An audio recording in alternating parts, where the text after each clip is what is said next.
My name is Daniel Castro. I'm the director of the Center for Data Innovation.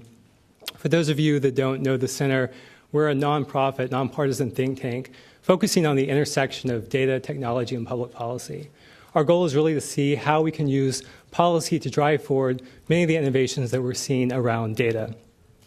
I'd like to thank all of our generous sponsors for today's conference: Toyota, Verizon, US Telecom, and Intel. These are all companies that I think really understand the future of the Internet of Things and why it's important that we have these conversations today. I also want to thank our media partner, the Christian Science Monitor, and Passcode, its new vertical that they're launching on cybersecurity and privacy issues. They do great work, and I encourage you to check out their website. The event today is being recorded and live streamed. If you're watching online, you can also participate using the hashtag Data Innovation. So we have a number of reports off to the side in the room over here. They're also available online. There's two that I want to particularly draw your attention to. The first report we actually released a year ago. It's called The Internet of Things, and it shows how this technology is being used today. We look at both products that are out on the market as well as some pilot projects that are being deployed all around the world. And what this report shows is that there's just a huge potential impact of this technology. When you look at the areas where it's having an impact, it's things like healthcare, transportation, energy, public safety. And these are applications where we're seeing being deployed to really address major social issues. And this is the reason the technology matters so much. It has the potential to transform a number of different industries and be used to address major social issues. The second report we actually just released this morning, and it outlines 10 public policy principles for unlocking the benefits of the Internet of Things. And the goal of this report is to give policymakers a framework for thinking through how they can use the tools at their disposal to promote the beneficial uses of this technology.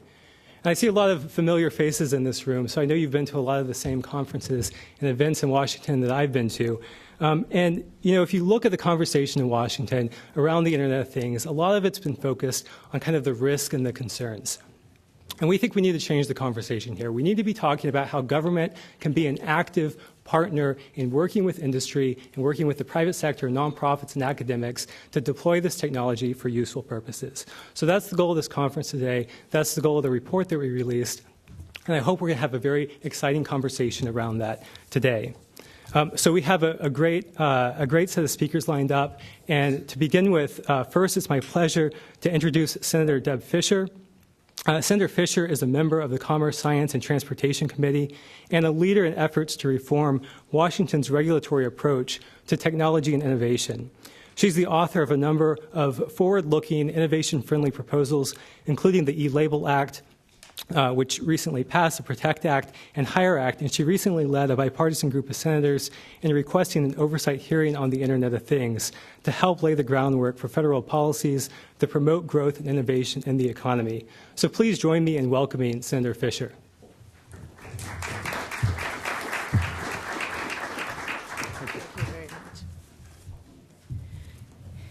Thank you, Dan, for that very kind introduction. It is a pleasure to be here with you all today, and it is exciting to be here with you as well.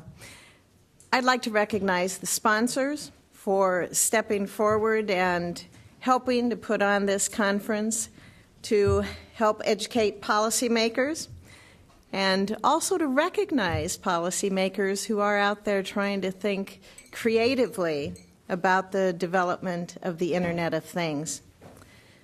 Modern technological marvels have transformed the Yellow Pages and the telephone to a new reality of smart vehicles and the Internet of Things, and also those advanced communication systems. We all know that the next wave of technological advances is just around the corner. Mobile traffic is already 51 times greater than it was in 2008, and it's expected to grow 11-fold between 2013 and 2018. Before the iPhone was first introduced in 2007, mobile software applications didn't even exist. As my good friend Senator King from Maine says, Just a few years ago, software was a mink coat. Now it's estimated that the apps economy is responsible for 750,000 American jobs. Intel has calculated that in 1 minute on the internet, almost 200,000 apps are downloaded. 4 million Google searches happen and 350,000 tweets are published. Who's tweeting right now? Be honest. Yay. And on average, every 60 seconds, tens of millions of text messages are sent while thousands of hours of online videos are viewed. These numbers are truly staggering. And what these modes of communication all have in common is that they generally require some human input to send or gather information on our networks. The information superhighway we know today is already at our fingertips, and it's easy to underappreciate its potential for even bigger growth. But the Internet of Things brings even more potential with new paths to knowledge. This transformative innovation is different because it facilitates the collection, storage, and exchange of that digital information. We're going to become even more interconnected. There's no denying its potential to connect tens of billions of objects, to generate trillions of dollars in value, and to contribute substantially to economic growth, productivity, and consumer welfare. If properly channeled, the Internet of Things can be a game changer for the United States. It can change our economy, and it will affect the American consumer. In many ways, the Internet of Things is consumer empowering. Google's Vint Cerf, an early Internet pioneer, described the Internet of Things as a feedback loop, a means by which people get feedback that tells you something about the consequences of the choices of your behavior. The most obvious example is the wearable devices such as Fitbit, or those sleep sensors that monitor how much you walk and what your sleep patterns are. That helps you to measure activity, goals, and other functions. It gives people more information. It gives you better tools to analyze the data so that you can make more informed choices. It doesn't force consumers to make decisions. It gives them new insights into their daily lives and their business operations. In this discussion, I think the main question that we have to ask ourselves is this: who's going to see the benefits that result from the Internet of Things? Is it going to be the United States? Is it going to be China or India or someone else? This question is important because of the possibilities that technology holds for us, because of the possibility and how that potential will shape public policy. With the explosion of big data and increased connectivity, our immediate attention and careful analysis is required.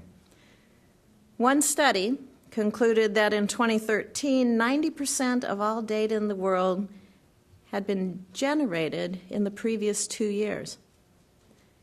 That's one of the reasons why I've taken a leadership role in introducing a series of bills in the United States Senate in order to keep the United States ahead in that global innovation curve.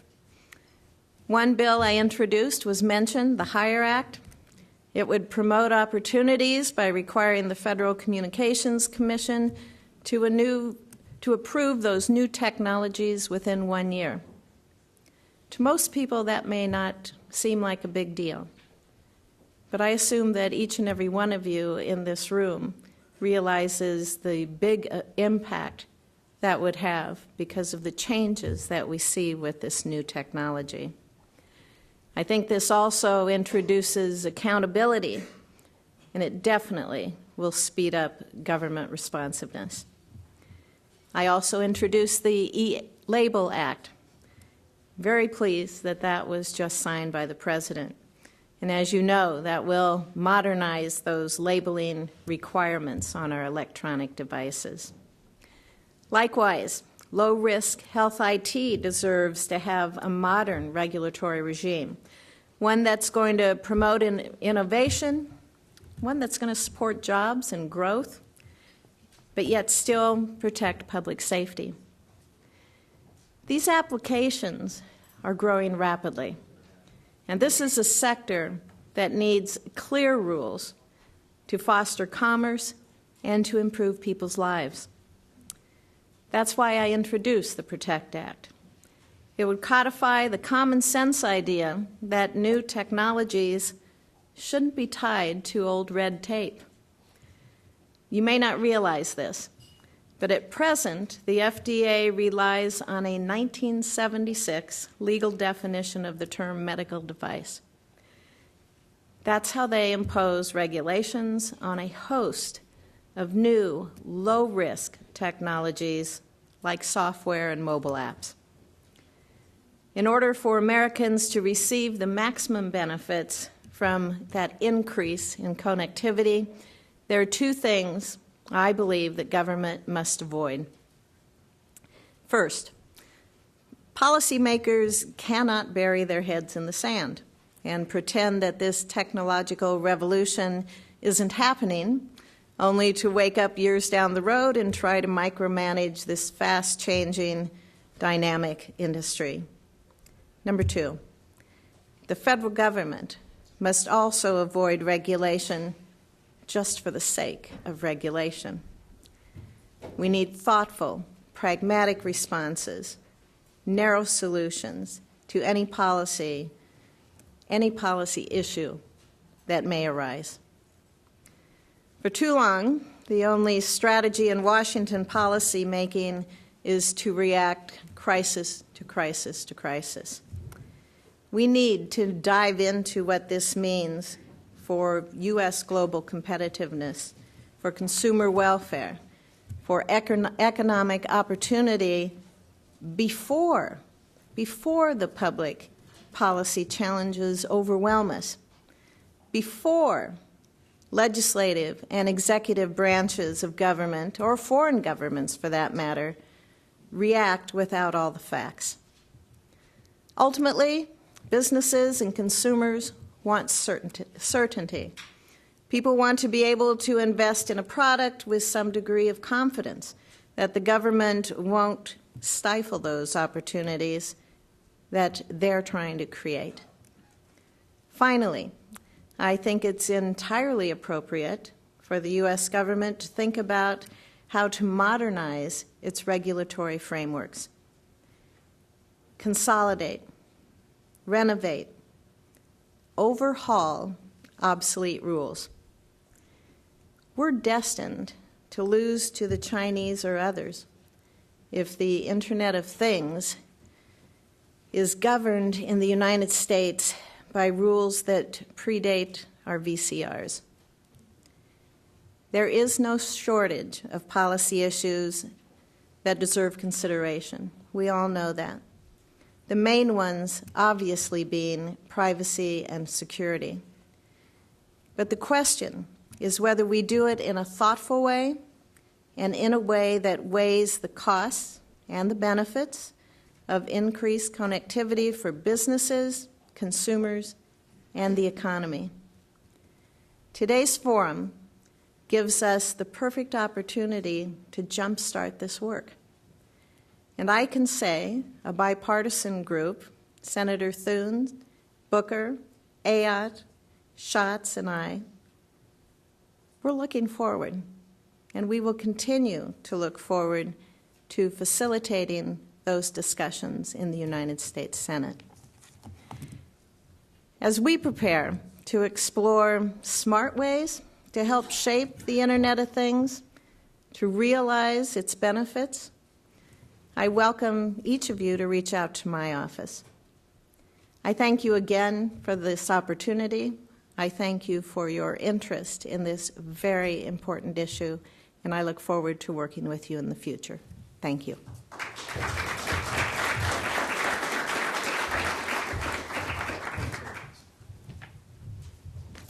Great. Thank you, Senator Fisher. I know we have more people coming in.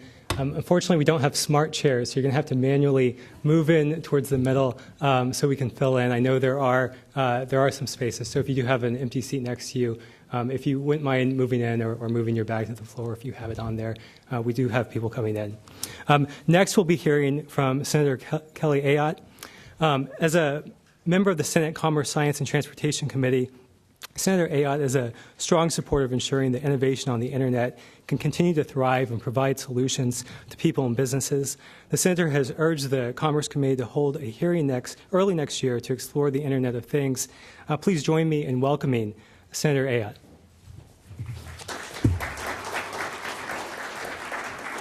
Thanks, Dan. Appreciate it. I want to thank Dan so much for the introduction.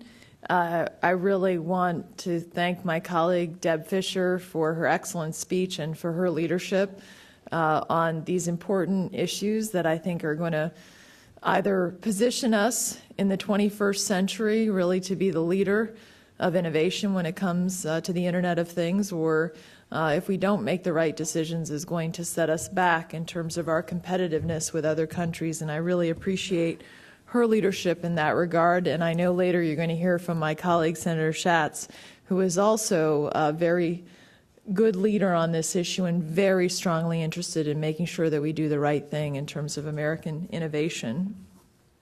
So I applaud you for having this discussion today.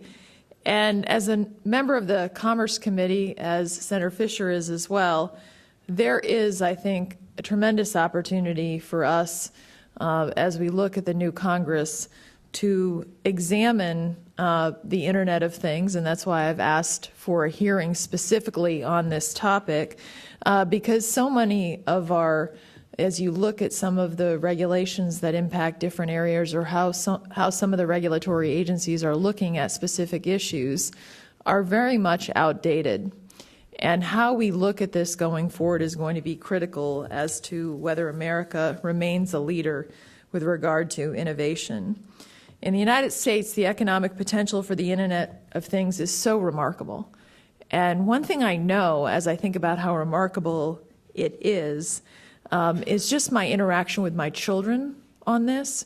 I have a 10-year-old and a 7-year-old, and the way that they immediately take to technology and use the technology, and frankly sometimes show me how to use the technology, I think is astounding. And as we look at the new devices coming online, as we look at some of the research estimates that there'll be 30 billion devices by 2020, and some have an estimate up to 37 billion intelligent things that will be connected and communicating by 2020. I know that's true because this generation, they are ready to be connected, and they're actually thinking of new ways to connect. And what we need to do is ensure that as policymakers, that we continue to encourage that innovation, and we continue to encourage, which is a natural inclination of so many, not only in America but around the world, that want to find new ways to help people solve problems by using technology, want to help us live better lives by using technology, and help us stay connected with each other in positive ways by using technology. As Senator Fisher mentioned, you think about the benefits and what we're seeing now, and this has happened so quickly. Whether it's wearable devices that track fitness and personal health, we're no longer walking around with the standard pedometers, but also smart thermostats at home, where you can change the temperature of your home and you don't even have to be there, and regulate what's happening at home. And in fact, New Hampshire, Texas Instruments actually manufactures chips that are used in the smart devices that regulate thermostats in our homes. And the reason I mention it is because I don't care what state you live in this country, as we look at the opportunity for economic growth and even driving the strength of manufacturing in our country, it really is very, very tied to the Internet of Things. And those jobs have become very different because the need to understand, of workers to understand how things interact together is a big part of this, and I think our opportunity for economic growth. We know that the Internet of Things can help businesses streamline process, boost productivity and efficiency, enhance data storage capacity. And just another example in New Hampshire, where I live in Nashua, New Hampshire. It's the southern part of our state. Dell operates a design center there, and I had a chance to visit that design center. And they're developing new solutions every single day to help companies reduce costs of storing and managing their data. But we can visit so many things that are happening in our country and companies where this is where our economy is going. And we as policymakers can either create an environment that allows that to continue to grow or one that thwarts that. To stay on the cutting edge, we need to make sure that our regulatory environment is conducive to fostering innovation. And I share the issues and concerns and the outline that Senator Fisher has talked to you about today. And I think there's an exciting opportunity as we look at the new Congress to take up some of these issues where we're living in the dark ages in the way that some of the regulations have been framed. Companies must be properly incentivized to invest in the future, and government shouldn't be a deterrent to innovation and job creation. So I'd like to share some words with you today from FTC Commissioner Maureen Olhausen, who I think summarized perfectly what our approach to regulating the Internet of Things should be when she said, "It is vital that policymakers approach new technologies with a dose of regulatory humility. By working hard to educate ourselves and others about the innovation, understand its effects on consumers and the marketplace, identify benefits and likely harms, and if harms do arise, consider whether existing laws and regulations are sufficient to address them before assuming that new rules are required." I find that a refreshing approach to hear from a regulator, and I couldn't agree more. If all regulators looked with some humility at how technology is used and whether we need to regulate and whether or not we need to regulate, I think innovation would stand to benefit. And I mean that from policymakers' perspective, too. So I think the same can apply to us as members of Congress. Since the Internet is such a huge part of our lives, we must resist knee-jerk tendencies that sometimes someone sees a problem and they think that the immediate solution is that we need a whole regulatory framework without considering at all what the consequences of that framework will be. And some of them, as you know, some of the worst consequences of some of the regulations that come out of Washington were never intended in the first place. We just didn't even contemplate them. And that's why I think regulatory humility is very, very important. It's also important to note that the FTC already has the power under Section 5 of the FTC Act to go after unfair and deceptive practices. If we do anything from a regulatory approach, we must define the parameters of this authority so that the private sector understands what the rules are and give businesses the certainty that they need to innovate and thrive. So much of what I hear often from the private sector is that tell us what the rules are, and then we can decide how we're going to act. And it's the uncertainty that often comes from Washington that creates as much inaction as the actual regulatory framework itself. And technology continues to evolve so rapidly. There is no one-size-fits-all regulatory approach in this dynamic environment.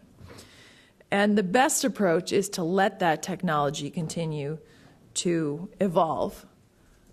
What are we good at? Our country is filled with risk takers who have had the freedom to take chances and to come up with new ideas and to put their new ideas into application and then do wonderful things and create many jobs in this country. and also ways for us to communicate and ways to make people's lives better. A top-down preemptive approach is never the best policy, and I think will only serve to stifle innovation. We need to look at more public-private partnerships with industry. And in fact, as you look 20 years ago, with the internet still in its infancy, the Clinton administration's framework for global electronic commerce promoted these guiding principles. Quote, the private sector should lead, the internet should develop as a market-driven arena, not a regulated industry, and that government should encourage industry self-regulation and private sector leadership where possible. I think those words, given 20 years ago at the infancy of the internet, are today even more relevant as we look at the challenges and the issues that we need to face as regulators and policymakers. If legislation drives technology, the technology will be outdated almost instantly.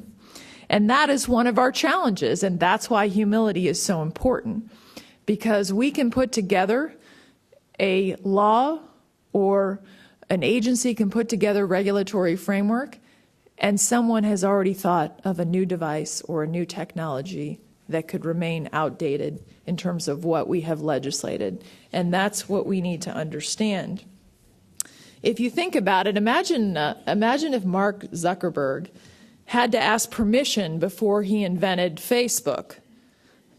How different would our world be? Or we can identify any entrepreneur on any topic in this room and outside this room, and if they had to ask permission in advance to bring their idea forward, how can we expect that we will continue to innovate? As I look to the work of the Commerce Committee in the upcoming session, I think that this is going to be a very, very critical topic for our committee. Right now, there are a laundry list of agencies that are contemplating action on issues that are going to impact the Internet of Things. And let me just name a few. We know the FTC on privacy and security. We know the FDA on medical device apps. And frankly, the regulatory framework that often makes it difficult to bring new devices to market, where we've fallen behind Europe and other countries. The FCC on wireless issues, the FAA on commercial drones, the NHTSA on intelligent vehicle technology, the NTIA on multi-stakeholder privacy reviews, and that doesn't even touch on the state and local regulations and regulators and state lawmakers who often on a piecemeal approach are addressing these issues. And there is such potential for conflicting regulatory directives, and I think we have a responsibility in this committee to really look at the big picture and ensure that agencies aren't conflicting with each other, that what is being done makes sense and allows for future innovation that we can't even anticipate right now. We have challenges with not only how we regulate devices and how we regulate the issues in a way that allows innovation to thrive and grow. In my view, we need an approach that really focuses on ensuring that those new ideas can come forward versus a preemptive regulatory approach. But we also have serious questions about once the data is all collected, how can it be used? And whether that's data breach, data security. And not only do I serve on the Commerce Committee, but I've had the privilege of serving on the Armed Services and Homeland Security committees. And so as we look at issues like cyber legislation, how do we address those issues in a way that anticipates new technologies, that doesn't stifle innovation, yet still ensures that we're focusing on the protection of the country and also the privacy concerns that average citizens rightly have and that we respect in this country.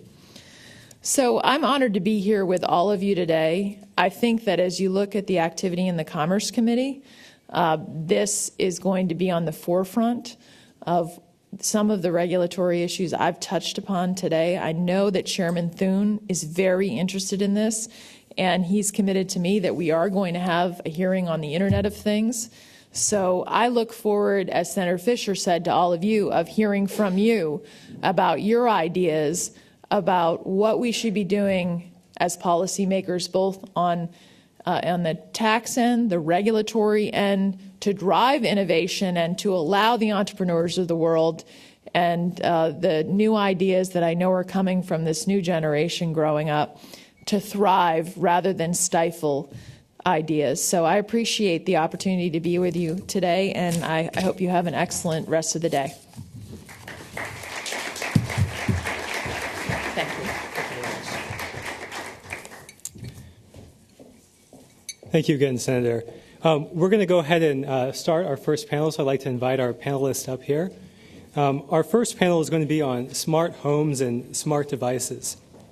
As I think most people have recognized, the Internet of Things has really taken off in the past year for consumer products. In fact, we might do a quick show of hands. Is there anyone in the room who doesn't have some kind of smart device that they either own or is in their home? Yeah, probably not. This is probably a selection bias as well. But you know, it's clearly taken off. A year ago, I don't think we would have had the same type of response.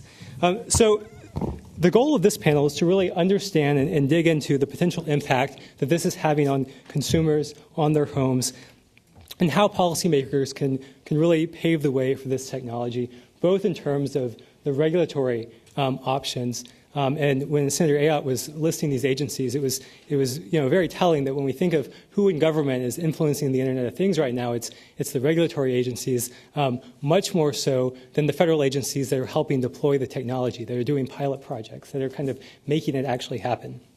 So we have an excellent set of panelists here today to discuss these issues.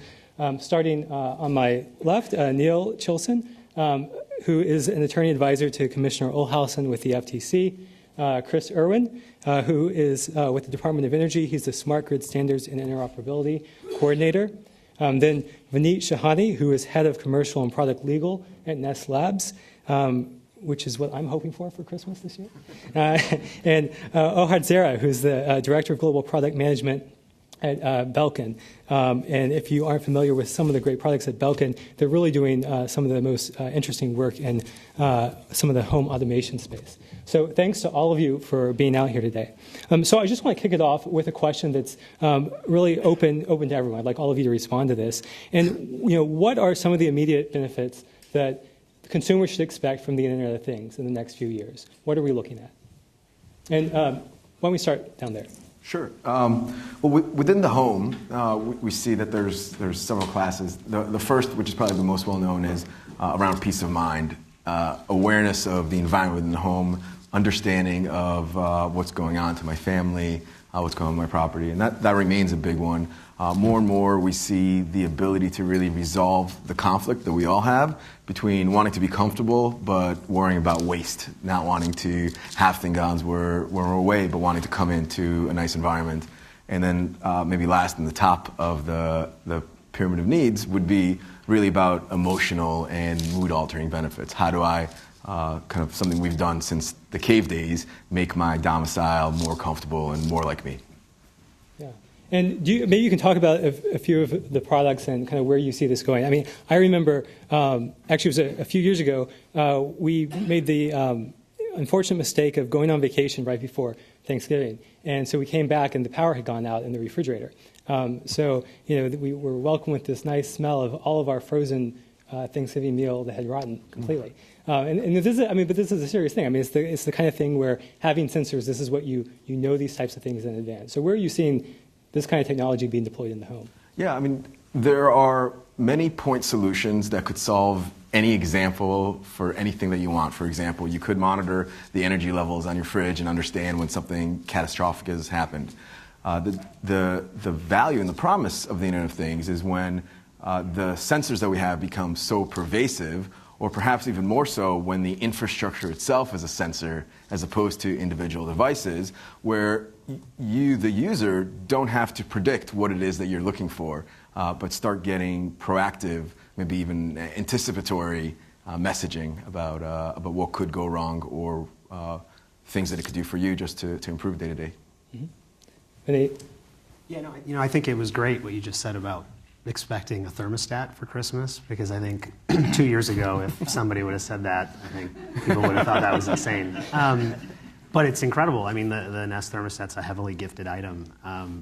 And I think it speaks to the level of engagement that Nest has created for people around issues like energy conservation and having access to information real time, to knowing how to run your house more efficiently. And so for us, I think the benefits to the customer are really customization. I think for a long time, there's been big home automation companies, right? And they serve very large, expensive packages to people. That's already out there. But really, it's for a very small set of public. Where companies like Nest come in is building pieces to the puzzle and taking on problems like energy conservation and the fact that people aren't saving energy enough, and approaching it with technology that has come about through smartphones and sensors, and taking that and bringing that to bear to the problem. And so I think that's, at Nest in particular, for us, it's all about the customer journey and all about looking at the problem and coming at it with the technology that we know about. Thanks. Chris, I know you've been working in this space for quite a while. I mean, what are the changes you're seeing? Well, when I think about the customer benefits, especially from my perspective at the Department of Energy, it's actually the Internet of Things behind your Internet of Things that I start to think about a little bit, is that the energy infrastructure itself has been under-instrumented. It's really never needed that in order to maintain the safe, reliable power flow. But now, with communications and all the processing power that's out there, it really has started to pervade our energy infrastructure. And so there are sections of the country where when the power goes out, you get a text message. And so that refrigerator of food can now be consumed by your neighbors, and other wonderful things like that. So, we're really looking to see the consumer Internet of Things flourish, and to have the energy infrastructure be able to interact with that, so that customers can more accurately live their lives the way they want. If they want to live more greener, then they need to have the information to know when green energy is being produced. Their things need to know that this is the time to consume energy if you need to do that, and things like that. So I think about sort of the Internet of Things behind the curtain that is serving up context and substance to all the devices that we're going to own. And Neil, what are your thoughts on this? And I might come at this a bit more as a consumer myself, and less so from my position at the FTC. And by the way, really quickly, I speak today only for myself, not for anybody at the agency, not even my boss. So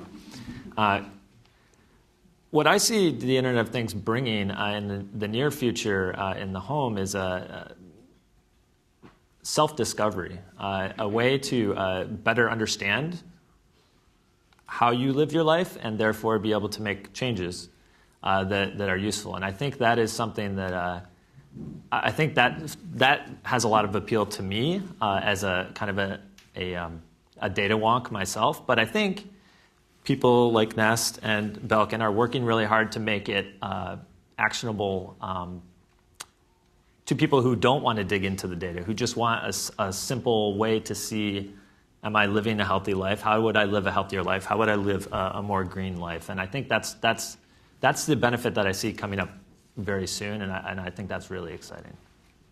Yeah, we've certainly seen this kind of transformation over time. Vineet, kind of as you talked about, where now it's kind of cool to have a thermostat. It's kind of advanced. I mean, when you look at the evolution of technology, you have the early adopters who are kind of the nerds, right? I mean, it's kind of this kind of technologist. I went to a conference recently with Steve Wozniak was doing a talk co-founder of Apple, the engineering side of it. And he's the kind of guy that had an iWatch that was basically just a computer strapped to his wrist, 20 years ago, because he didn't care what it looked like. He just wanted to have that technology there. But we're getting to the point where people are really trying to transform how people interact with technology, right? This is really, wearables are something that 10 years ago, people would say, what are you talking about wearing a computer on your head? What are you talking about, having this, these devices on your clothing? But that's something that is increasingly more acceptable socially. So, my question for the whole panel is, how transformative will this technology be? Where will it really take us over the longer term? Well, I think spot on your comments. People wouldn't have anticipated, and I still don't believe that anybody has ever woken up and said, I feel really disconnected from my house, and I'm going to go get a connected home. We all have different things we're trying to solve, and we go out and look for solutions to those. And that may be taking a hacksaw to a piece of furniture, or maybe looking for technology to kind of fill that gap. I think of it kind of like my smartphone. When I got my first BlackBerry, I was just amazed at the capabilities of the fact that I could send email from anywhere. And I couldn't have possibly imagined at that point how many things I'd be actually relying on that smart device for now, 15 years later. And the same is really true for the Internet of Things. When we think about the potential, and we throw out numbers like the 30 billion or 37 billion, we're not talking about the same categories that we generally are. We're not just talking about thermostats or cameras or wearable devices. We really are talking about a pervasive connection of almost really anything that I could look at in this room. I think when we're talking about data, there's obviously the data that's getting surfaced to people on their phone and telling them what the temperature is, what the history of heating and cooling in their house was, or what's the status of their smoke alarm. I'm obviously citing Nest products, but the other part of it that's really interesting, and I think what makes Nest different, is the machine learning aspect of it, right? The fact that we're using data to augment algorithms to take tasks away from people, obviously at their choice, that they don't want or can't do, right? So the genius of the Nest thermostat, in my opinion, is the fact that it learns, and the fact that it sets a schedule for you, and the fact that we didn't invent programmable thermostats, we didn't invent mobile devices being able to control the thermostat. Like I said, all that was there. What we've really been on the cutting edge of is creating machine learning behind it to take those tasks outside of people's need to do this, and optimizing in the house sort of the temperature and the heating and cooling usage and all of that for them. And I think the results are obviously, comes back to our original goal on building the product, which was to put a dent in energy usage and to make people more engaged in their in energy efficiency.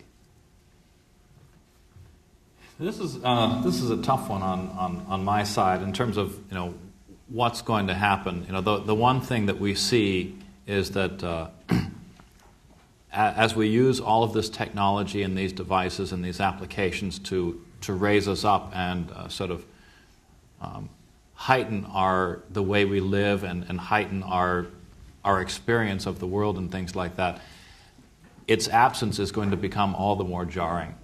And so the loss of connectivity is going to be a disturbing force. The loss of energy, the loss of water. There's some of the simple infrastructures, but also some of these higher order functions are going to become more critical.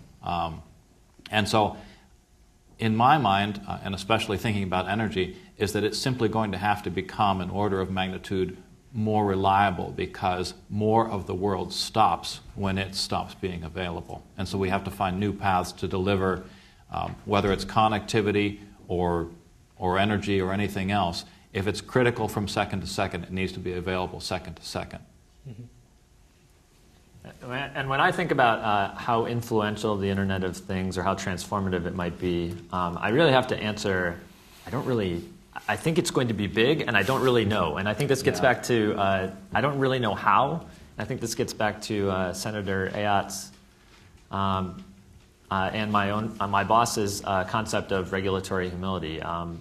in a place that in a kind of a network-based technological environment that changes so fast, it is very hard to predict what the benefits and what the uses are going to be. I don't think even Vint Cerf would have predicted how the internet would be used today. I don't like cat videos. I'm not sure he would have thought that was going to be a dominant use. But I think there is, so it's really hard to predict, and for us regulators, that makes our job hard in a lot of ways, but also it does advise caution to see how the market is solving things and to really focus on where harms are actually occurring and basically try not to get in the way of the great things that people are doing. Why don't we stay on that point a little bit more, and maybe you can expand a little bit for anyone that's not familiar with some of the regulatory humility idea that's been put out there, especially as it relates to how it's can maybe be applied in this space. Are there areas where we can really say, is it that we say we just need to wait a long time because we're in such early stages with the Internet of Things? I mean, when we look at the life cycle of technology, and look how long the internet took to really take off. I mean, from its origins in the 60s to where we are today, right? We wouldn't have put regulations in the 60s for mobile internet today. Are we still in these really early days? How long should we wait? What does that look like? Well, I guess the question is, wait for what? There are some things that we certainly shouldn't wait to do. Where there are demonstrated harms to consumers, that's a place where if the FTC, for example, and I'll just use that, when they have the authority to act to protect consumers, they should do so. And we have a great example of that in the TrendNet case that we brought against a company that had IP-connected, basically home cameras that had very poor password security and stored and transmitted passwords in the clear. And hackers took advantage of that and posted pictures of people's kids, the insides of people's houses on the internet. And we brought a case against them. And I think that's very important. I think in this infancy of the IoT, because one of the overregulation isn't the only way we could stifle innovation or the development of this space. Losing consumers' trust is actually another way that we could slow adoption. And so I think the industry is really concerned about this, and I think regulators, where there is demonstrable harm, should act when they have the tools. And the FTC, as Senator Ayotte pointed out, does have some great tools to protect consumers in this space. Yeah, I'd like to invite Vanita and Ohad to also kind of jump in on this, because it's an important issue. I mean, both of you are with companies that are very innovative. You're kind of in this emerging technology space. What's useful to you? I know you don't maybe spend your time thinking about how should I be regulated, but what is useful to you in terms of when you're designing security into your systems, when you're designing products that consumers want. Certainly, we look to use best practices, whether it's in security or how to deal with PII or any of these kinds of issues as we design our products. I love the example that you gave of TrendNet, because that's true. A consumer gets burnt by an experience like that, and whether that's because a product just doesn't work or because their privacy has been breached in some ways and will turn off from the industry for a long time. And then, on the other hand, regulating this stuff this early is really, really difficult. The IoT is as horizontal as really any other of the big technologies that we've dealt with, including cloud and the internet as a whole, but yet reaches much further down because of its physical impact. And with Wemo, we're generally dealing with a relatively simple consumer product. But even those have implications into energy. They have implications into healthcare through kind of aging in place programs. There's a lot of places in that reaches, and how you really touch to that with regulation right now, that wasn't pinpoint, would be really difficult. So, at Nest, and I've said it a few times, it really does come back to building great products and thinking about the customer journey. I will say that at Nest, we never use the words Internet of Things or smart home. I mean, I think these are kind of wonky words that are necessary to kind of describe a movement. But at Nest, I talk to sales and marketing and supply chain and engineering every hour, right? And really, their focus is entirely on building a great product, reacting to customers' reactions to those products real time. With social media, we literally know every complaint of everywhere all the time, and we're monitoring it all the time.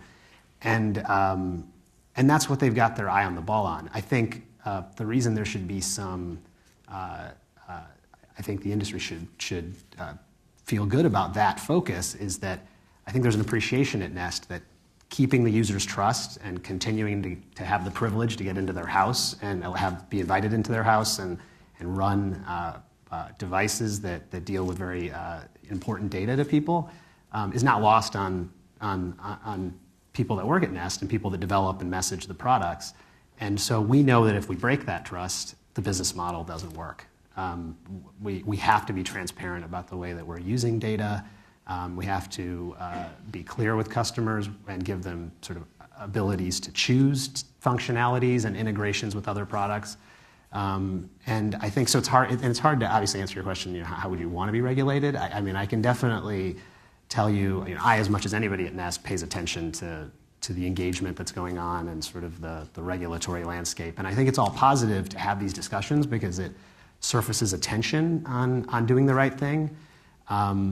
But I think not giving enough runway to let customers have input into how products are used and the utility that they're finding from it could lead to very blunt regulation on this and could stifle innovation as an unintended consequence. I think that was talked about by the senators in the statements, and I think there does needs to be that kind of runway given to product companies to get to a point where there's adoption. Because as you said earlier, we've kind of done well with the techie kind of early adopter community. We're entering the mass market now. We have to we have to get to people that really aren't thinking about connected devices all the time. And we have to educate them on what these things are about, and we need to have the latitude to do that. Great. Did you want to add anything, Chris? Okay. I want to move on to the issue of consumer data. And, in a lot of these areas, again, if you kind of look at the trend, I mean, you came from this, there was the original quantified self movement, which was all about, taking as much data about the individual and using it to, improve your life. But we're kind of moving out of that space, and but there are still a lot of people that want access to their data, that want to maybe share their data with a third party or eventually use a service. When you look at what we've seen with smart meters and the Green Button Initiative, a lot of that innovation came from freeing the data. What should we be doing, in this space to make sure that with wearables and connected devices, consumers can ultimately access their data? And Chris, why don't we start with you on that? Since I'll start off on that one. When Anish Chopra became the first chief technology officer of the United States, he had a mission in healthcare and in energy of data liberation, and so the government did not have any personal energy data. This was a partnership with private industry to get that data moving, get that data into a format that can be used by the Internet of Things and used by people in their daily lives. There have been a few classes of innovators and partners that we've had on the initiative, and I'm very glad that we have. 40 million customer homes and businesses have access to their energy consumption data in the same format, all thanks to the utilities and the energy service companies. We just brought the color and the shape, and they did all the work, so it was really quite beautiful. But the thing is that there are partners who believe that once they receive the data, then that's fantastic. We're glad it was open, and now it is no longer open. I think that a characteristic that should be inherited by everybody who participates in the Internet of Things is data liberation. If that data lands at Nest, that data needs to be available from Nest to the customer and ideally to the remainder of the third parties that are out there. It's one of those things where people believe they can capture customers by capturing their data and holding it hostage. Google has kind of relinquished that with their Google Takeout program, is that they have a universal program across everything. That is, if you want to take your data home, you can take it. But that is a key characteristic that I see championing within government and within the private sector, is that the data is not meant to be held captive in order to preserve a customer relationship. Mm-hmm. Yeah, Benita, how do you want to jump in? Yeah, I mean, I think consumers should always have a right to their own data. So I completely agree with that. And when we talk about these smart algorithms that a Nest or WeMo would use to determine behavior, the more variety and breadth of data, the more value it has, right? Silo data is worth significantly less than data that could be mashed up and correlated with other sources. At the same time, I would urge caution to also not stifle innovation in the broad arrays of companies out there that are also developing new ways of data capture, new sensors, stuff like that. So we probably want them to also see a path to growth and to innovation. Yeah, and I would just say, I think the idea of transportable data between different companies is a really interesting question. I think economists might be able to chip in on when that's productive and when it's not.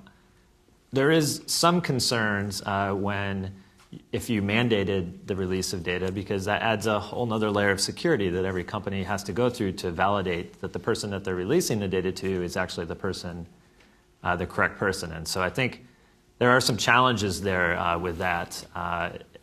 We don't let everybody see every single piece of credit information, or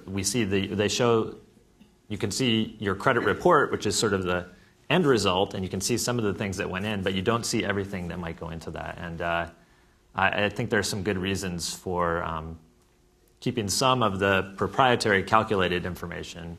I think economists could say that actually can drive some innovation as well.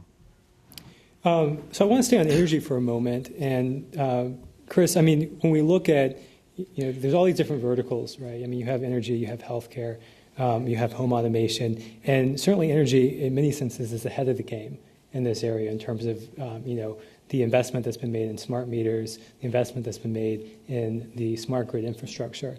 Are there lessons that you think other industries can learn? And I mean, Department of Energy has been just such a leader in helping make this happen. If, HUD wants to be the leader in getting smart homes, what should they be? Are they already knocking on your door asking for help?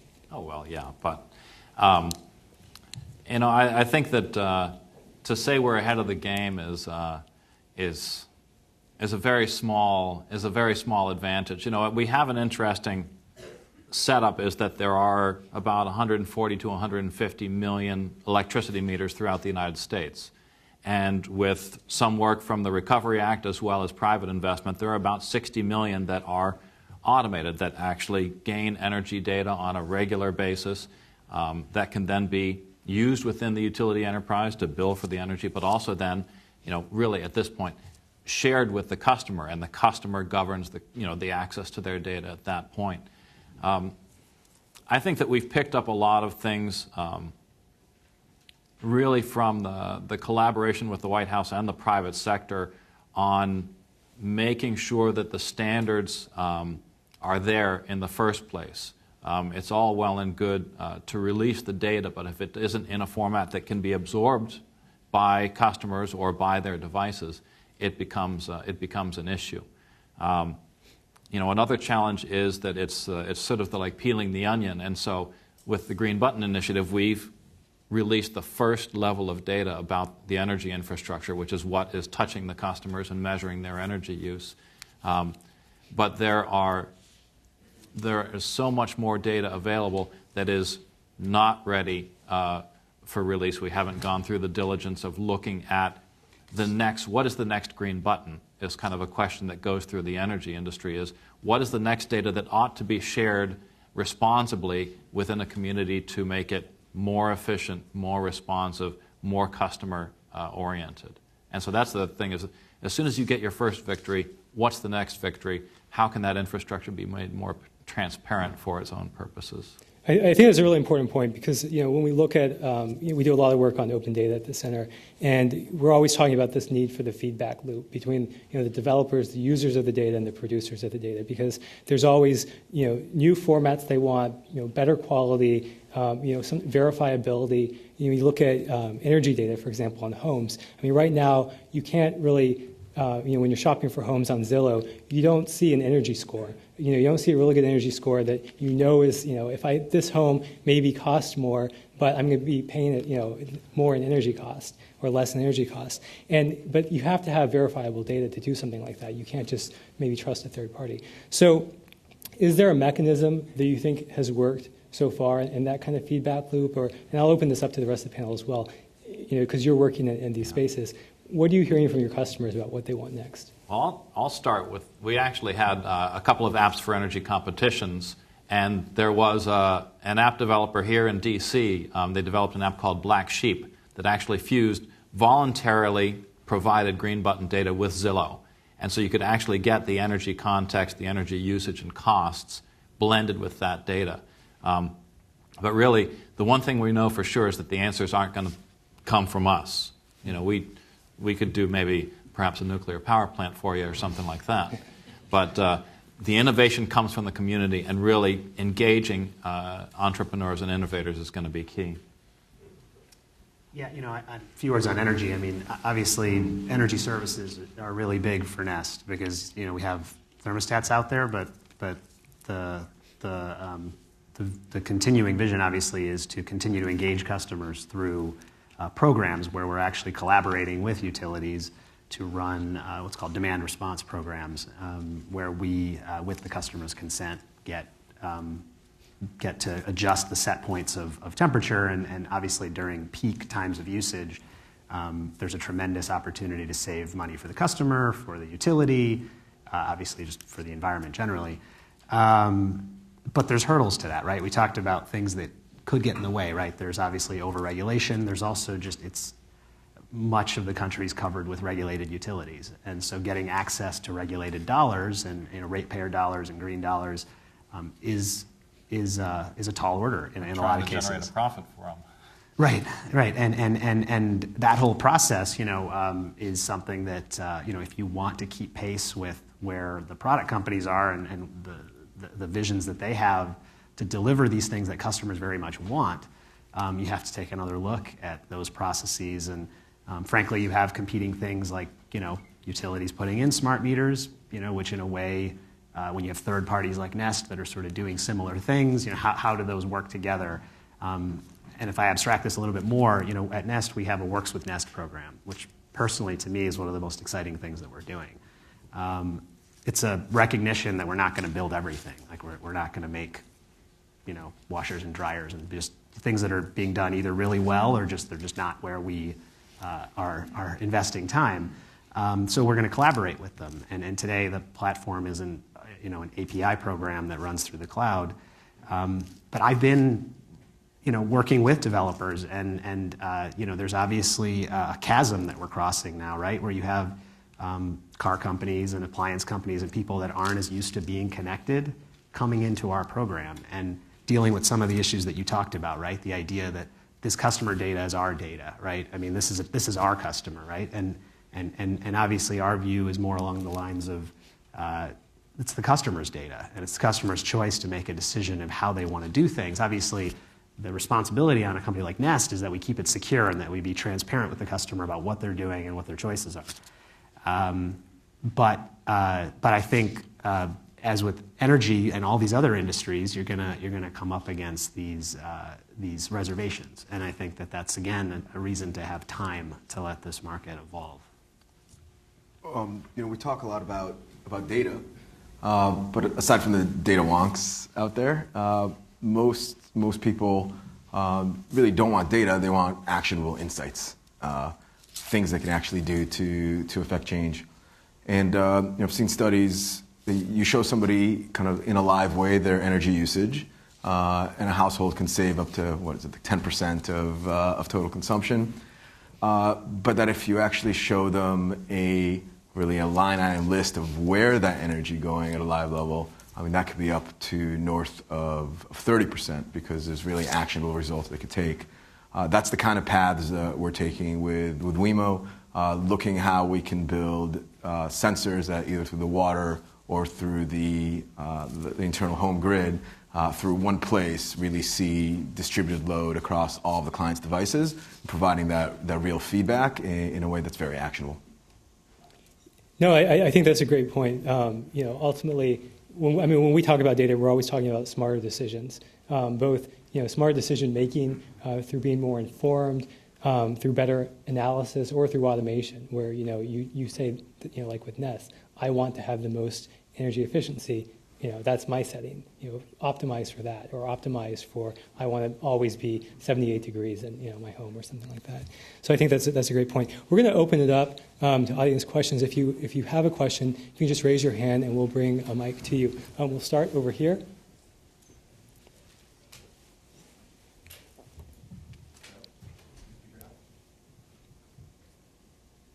Well, we'll start over there then, and then we'll come back over here. Yeah.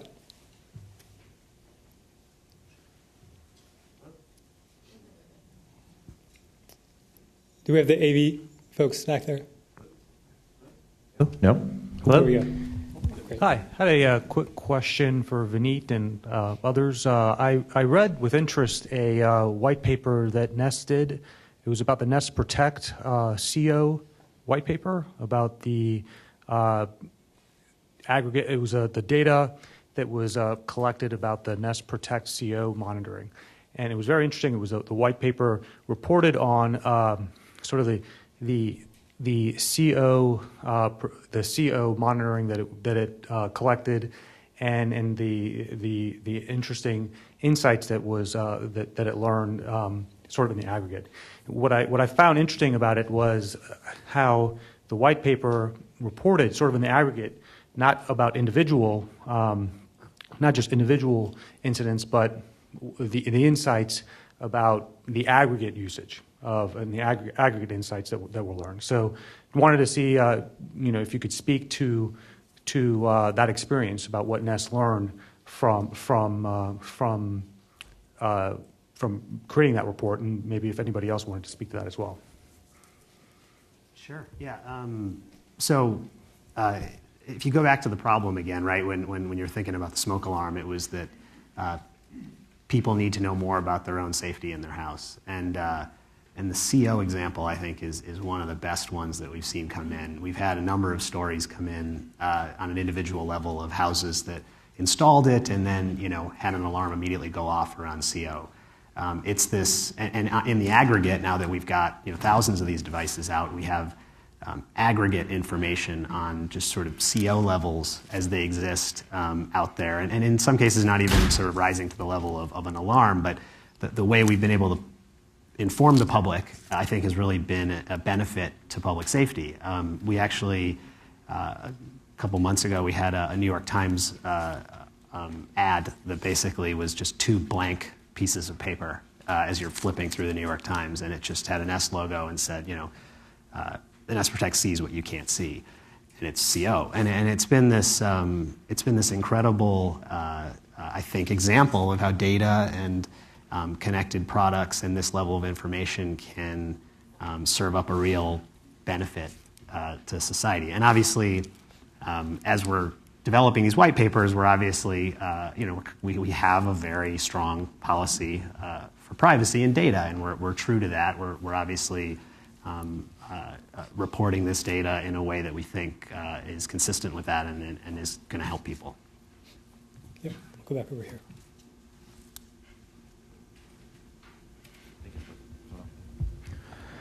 Okay, yes, it does seem to be working. So home automation and... If you can, just going forward, if you can identify yourself. Oh, sure, Paul Schrader with the American Foundation for the Blind. So home automation, mobile health access, these things are going to be, and already proving to be huge for people with limitations, disabilities, aging, temporary disabilities. Completely changing the game. I actually do wake up wondering why I can't connect better to my house, honestly, because I've got a lot of old, thermostat technologies and things of that sort. So my question to you is how maybe this is partly a question about regulatory humility. How do we actually ensure that this group, who really does stand to benefit a lot more, let's say, than the Mercedes user whose Nest control can turn the house up when they get close to home. It's a fine thing, but I think we might be able to argue that somebody with a disability has perhaps a higher need to ensure access to these devices. How are we going to do that in the regulatory environment that we're sort of walking into at the component level, at the user interface level, at the system level? And then I guess the second question would be how to stimulate secure, reliable data application, meaning at the product level. In other words, if we've got products with data printed replacing barcodes, we've got a much better way of accessing information at the product level. But of course, that would also have to come with really good filtering systems so you're not overloaded.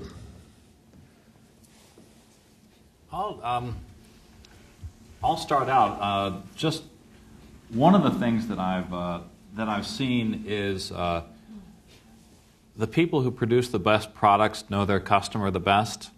And one thing that is slowly starting to emerge in some advocacy organizations is innovation advocacy and technology advocacy in service to your constituency.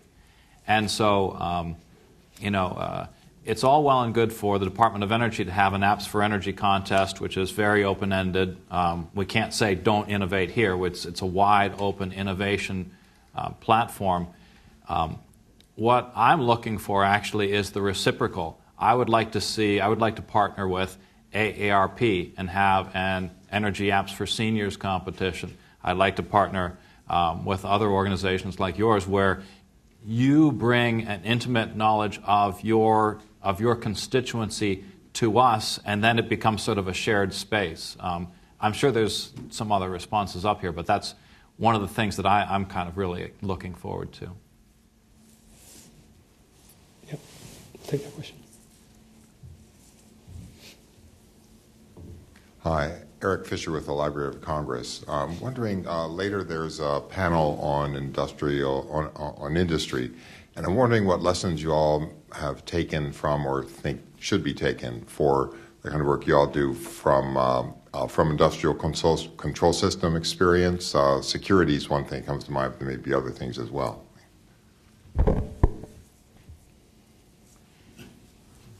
You got it? You totally got this. I know. I can't say I can speak to industrial that well. I'll start, and it's in general, we are crowdsourcing more problems. We're doing it in the social media. We're doing it in industry. We're doing it in industrial settings. And so when you look at the Internet of Things meets industrial controls or meets grid controls, is that we're actually farming out the solutions to more things and having that information come back. It makes us do a few things differently. You have to secure more assets. You have to have more security. You have to be a little bit more nimble, is that you have to get a lot of information from a lot of different sensor points, and it's not like your grandfather's control system where you get to trust everything that comes back to you. And that's a really fascinating thing for me, is that you're crowdsourcing your control problem. All these sensor points are coming back. You don't trust everything. You can still obtain tremendous advances in control and efficiency. But that is one of the neat twists that comes back, is that it's less about trust than it used to be in a hardwired world. I'll say the devices that we've chosen to make going into the house is incredibly complicated, and it actually gets even more complicated when you get into industrial use and businesses. The interesting thing about the thermostat, for example, is it's not really a science, it's more of a trade. And if you think about the numbers of different variations and compatibilities that you need to be able to have a device talk to your HVAC system, and how that varies not just in the US, but we've recently launched in several countries in Europe, it's massively complex. And the engineering time and the customization that it takes to get that right takes a tremendous amount of investment. And so, in my prior working, I worked a lot on smartphones, and that's very hard and that's very regulated, but in a lot of ways, you've got GSM, you've got CDMA, you've got a few variations in China and Japan, but basically the cellular networks are somewhat standardized. I think the products that we're attacking are fragmented. And so to move to industrial and really optimize that is going to take a lot of investment. Other questions? One thing I'll add on to that is that there's we have a lot of old utility personnel. We have a retirement issue in the energy industry. People are talking about it. We're all very disturbed. We have education initiatives and things like that. There's a lot of bemoaning is how do we solve this brain drain, and how do we get these awesome people that our universities and two-year colleges are producing and get them interested in energy. And one of the realizations we've come to is don't make people specialize in energy, make energy look more like the rest of the world. And that sort of comes into, industrial controls are a special solution set. They're a special set of problems that you try to solve, and it's a specialization and all that kind of stuff. If we move energy, or if we move water, or if we move some of these things closer to an IT interpretation, closer to the solution set that people are learning today, just to program something they do at fun, for fun with Lego, we're going to get those employees that we need. And so that's some of the things that we're thinking about in industrial controls or in energy, is make our systems look more like the rest of the world from an IT perspective. And that's going to be one of the keys to solving our problem, not making energy experts. Great. Yeah. Could I jump back to the question from the gentleman from AFB? Did I get that right? Your question is fascinating, and my Commissioner Olhausen gave a speech last year called An Internet of Inclusion that talked about having more things and more people on the internet. And I think there is a lot of promise with this technology to bring in groups that, to bring services to groups that have not been able to get them in the past. She spoke mostly in that speech about bringing, city-level medicine and expertise to rural areas as one thing that the Internet of Things can do. To address your question about how do we get there from a regulatory perspective, those sorts of niche markets are very challenging to make a business case for sometimes, but they're especially challenging if you add on compliance costs on the top that make it very hard for those companies to be profitable. And so I think there is a strong market demand for some of these niche markets, and the promise of the Internet of Things is that it is so customizable, and that it's trying to reach each consumer, kind of make their life the way they want it. So I have a lot of hope for that. And I fear adding regulatory compliance costs on top makes it harder to reach the sort of small niche markets. And so I'd love to talk to you more about that if we could after. I'll also mention we have a report that we released in September called The Rise of the Data Divide. And in this paper, we talk about the fact that we've had traditionally the digital divide, but with the emergence of these new data-producing technologies, we'll likely see a data divide as well. And we should be starting to think now about how you might have disparate impacts on different communities and what we can do to close those gaps through the various reasons that they may exist. So I have one last question for the panel, and it really it gets to the heart of this. As we've talked throughout, there's so many opportunities here for, what can ultimately be not just consumer convenience, but life-saving technology, whether it's, improvements in fitness and health, whether it's, the kind of remote patient monitoring, healthcare type wearables, or even the CO2 examples, public safety, personal safety examples. It seems clear that there's this, pressing, life-saving need for some of this technology. So delays actually impact, real people's lives. So with that in mind, are there things that policymakers should be doing to incentivize more of this technology?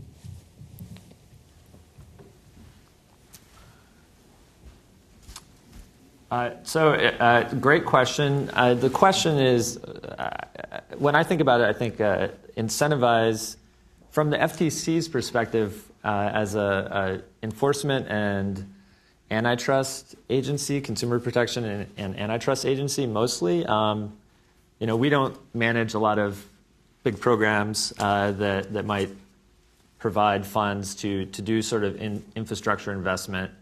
But I think there are things that the FTC is trying to do to spur or to continue the innovation in this space. And one of them is its convening function, getting people together in events somewhat like this, actually, but with a sort of with a government perspective, kind of organizing it.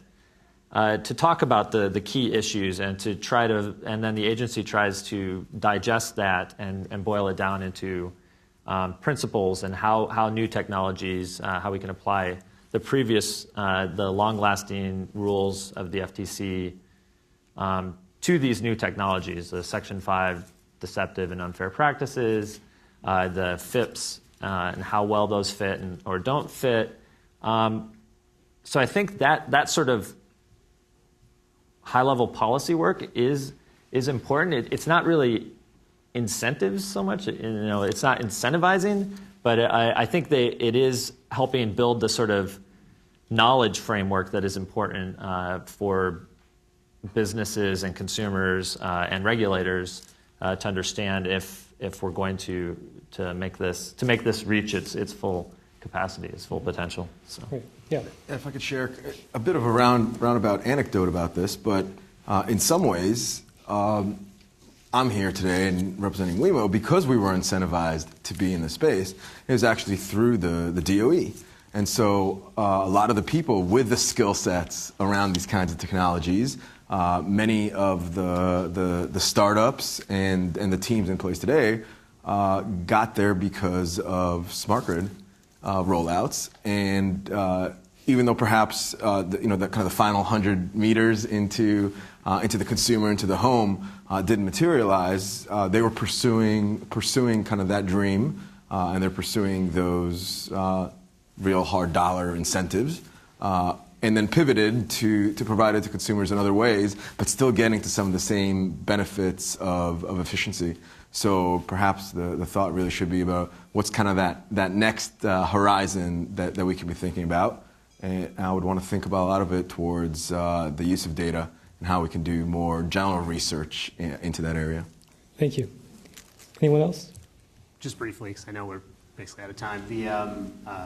I think that the debate is healthy, and obviously, the fact that, at least from Nest's perspective, we think about the customer a lot. It's great to hear how many times that was mentioned, and if that continues to be the foundation of the debate, I think it's a great debate. And then in terms of, it comes back to maybe more not knowing what you can do to help it, but I know there's things that we've experienced as we try to break down these barriers of connecting older industries and getting adoption on issues that have often in the past been challenging for people to get fired up about.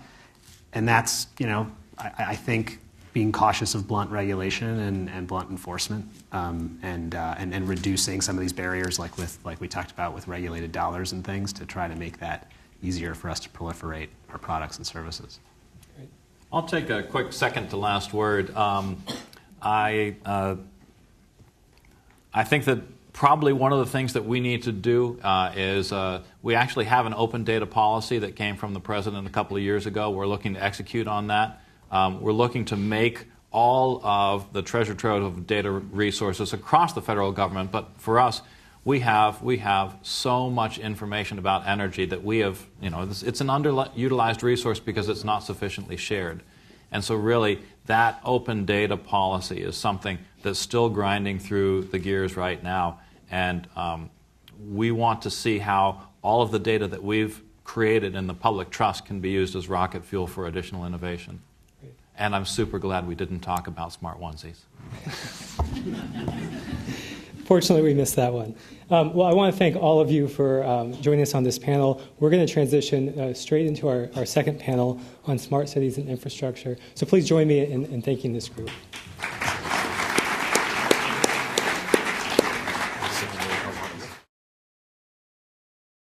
And we want to move into a discussion about how smart connected devices are transforming communities and transforming society at large, how it's being integrated into city infrastructure, into roads and bridges, and what the implications of this will be.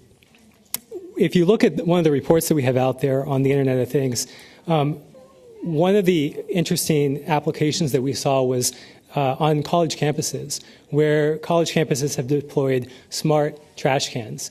And this is something that at first you would think, why are you having smart trash cans, right? And it turned out that, and it was a college in Boston, I think it was Boston University, they deployed these smart trash cans. They were solar powered, and they were able to decrease collection from about 12 times a week to 2.5 times a week. It was a dramatic decline. They were able to optimize routes, optimize delivery, based on just having more information from these connected devices. So it was saving substantial money. And there's lots of opportunities like this. So we have a great set of panelists here today to talk about these issues. Starting on my left, we have Hillary Kane, who's Director of Technology and Innovation Policy at Toyota, Dan Hoffman, who's the Chief Innovation Officer with Montgomery County, Maryland, Tanetta Obari, excuse me, who's the Business Development and Strategy Manager with Verizon, and Alan Roth, who's Senior Executive Vice President with U.S. Telecom. So thank you all for being here today. I want to start off with, kind of a simple question for everyone. What do you see as life like in a smart city? What do you see as the future here? Hillary, let me start with you. And really we're talking about transforming communities. And, Toyota is at the forefront of this when we talk about intelligent vehicles. So the sort of smart city of the future, I think it's going to have a few characteristics. First, we're going to see fewer car accidents, right? So we're going to be coupling sort of emerging vehicle to vehicle and vehicle to infrastructure communication. We're going to couple that with automated driving technology, and we are going to reduce, if not eliminate altogether, traffic accidents. We are going to have less traffic congestion, right? So part of that's caused by eliminating traffic accidents, right? Because that tends to lead to backup. But also we're going to have better information about real-time traffic conditions and the ability to navigate you from point A to point B more efficiently. I think we're also going to see new, yet fully envisioned forms of smart urban mobility. We're going to see like three-wheeled cars and electric-powered bicycles, and we're going to see those new urban mobility forms coupled with or integrated with other forms of mobility, so that you're looking at sort of multimodal navigation rather than single-mode navigation. I think those are some of the things I think we can look forward to on the transportation side. Thank you. Dan, you're already kind of on the cusp of some of this with some of your projects. Thank you. Our initial thrust into this, the IoT genre, really focuses on one of the concepts that came up towards the end of the last panel, and that is IoT for everyone. How do you make an environment where it's not just those that can go out and buy the expensive smart home, but how can you provide services? How can you deliver emergency response services, health services to those who are aging in place, to people with disabilities, to any vulnerable population? So, we've already started forming partnerships with senior living facilities, low-income housing complexes, affordable housing complexes, to start identifying devices and strategies that really allow us to remove the barriers to entry for an individual who might want some type of connected device to further their own safety and security. And that means trying to find devices that may or may not rely on Wi-Fi, trying to remove other costs that might be like monitoring services. Whatever we can do to lower that barrier to entry for someone. And then how do we connect and get that information back to us? A lot of the devices we see now, the person has that information, and they might be able to share it with a person, but how do they open that up in a safe, secure way so that when there is an event that requires some type of response, that first responders know about it so that they can go respond to it? It's nice to know that there's something, it's nice to know that something is happening in your home that might threaten your safety, but it's a lot better to have someone else know also that you're in danger so that they can respond to it. So that's our initial push into IoT. Thank you. Tanetta, what's your vision for the connected city?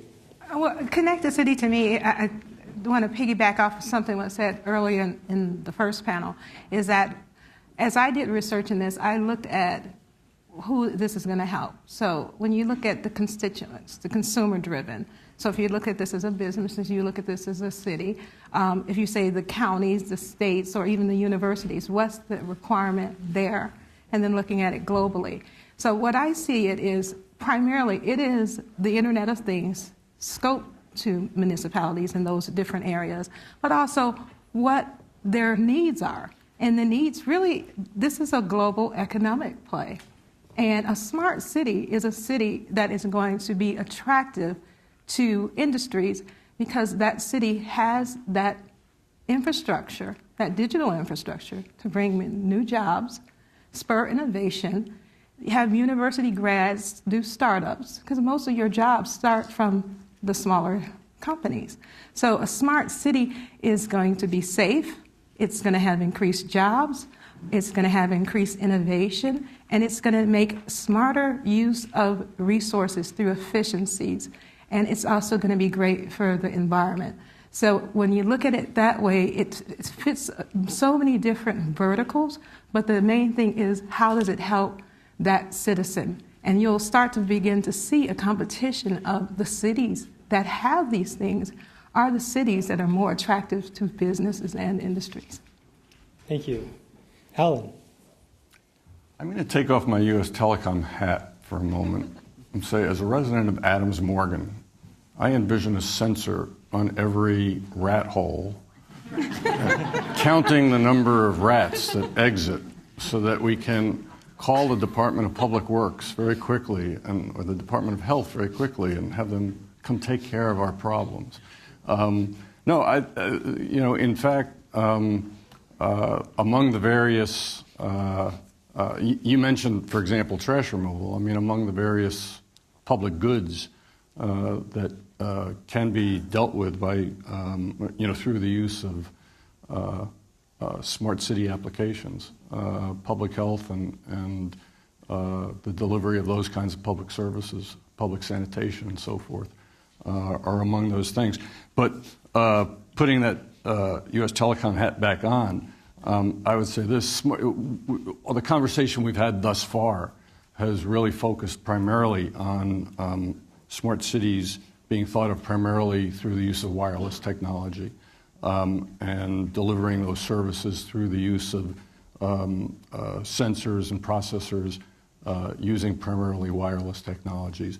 But in any decent-sized city, in any large metropolitan area certainly, this isn't going to be possible without the use of a robust fiber backhaul infrastructure and supporting all of those sensors and supporting all of that, all those wireless communications devices, not to mention the data centers and operation centers to handle all of that information, is going to require rethinking how we deal with pole attachments, how we deal with conduits, how we deal with rights-of-way, how we deal with permitting, how we deal with land use.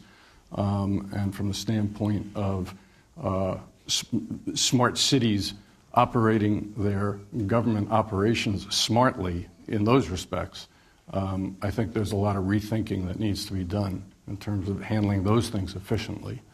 And private sector side needs to interface with the government side in order to be able to roll out those services efficiently. You know, you joked about the rats, but if you look at Chicago, Chicago deployed this, what they call array of things. And it's this pilot project to put basically sensors, as many sensors as they can throughout the city on lampposts. And they're just trying to collect as much data as they can. They want to release it publicly. And they're doing this. And one of the applications is actually to go, and they've started to use it, to identify where they need pest control. Mm-hmm. And it's, these are real problems.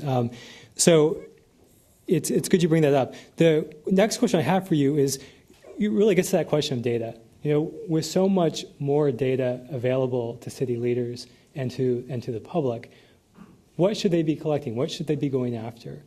How should they be trying to use data?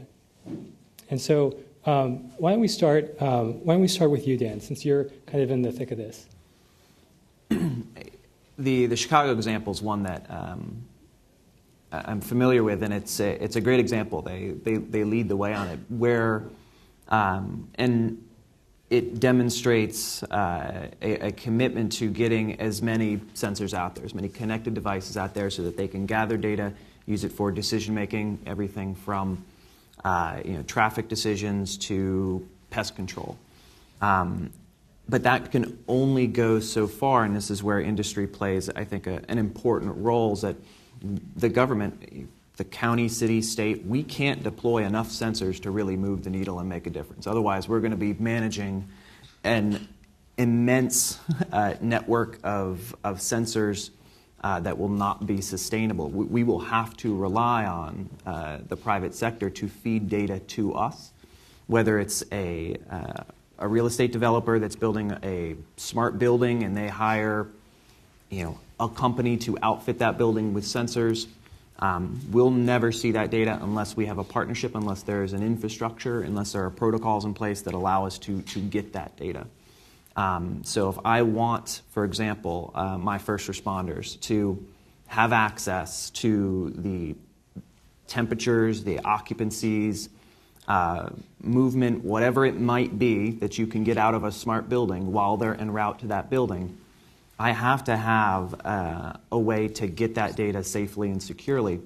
I'm not going to deploy those sensors necessarily. That's going to be baked into the infrastructure by the person that built that building. It's going to be managed by the building managers. But I need some type of open platform, like the internet. I need some type of open platform that I can build applications off of, that I can get access to the appropriate data when I need it, so that I can get it to the folks that need it when they're on the way to that fire. Otherwise, it'll always be piecemeal. Otherwise, it'll always just be a building here, a building there.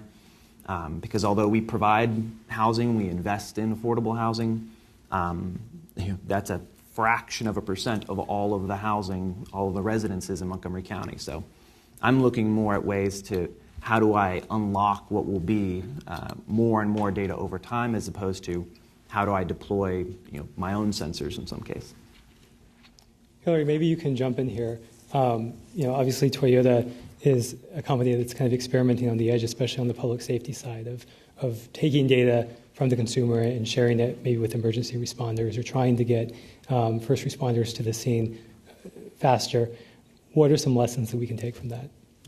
Yeah, and I think that's right. I think where we have a lot of opportunity in the transportation space in terms of interaction and collaboration and sharing with government is in sort of the public safety realm. We already have capabilities in vehicles now where if the consumer wants the information shared and they're in an accident and an airbag deploys, we can contact emergency personnel and share information about the accident and the occupants and things like that, so that there can be a better response. I think there's absolutely also opportunity in terms of real-time traffic information and information about choke points at specific times that can help with sort of rejiggering of roadways and build out of a new infrastructure to address those choke points.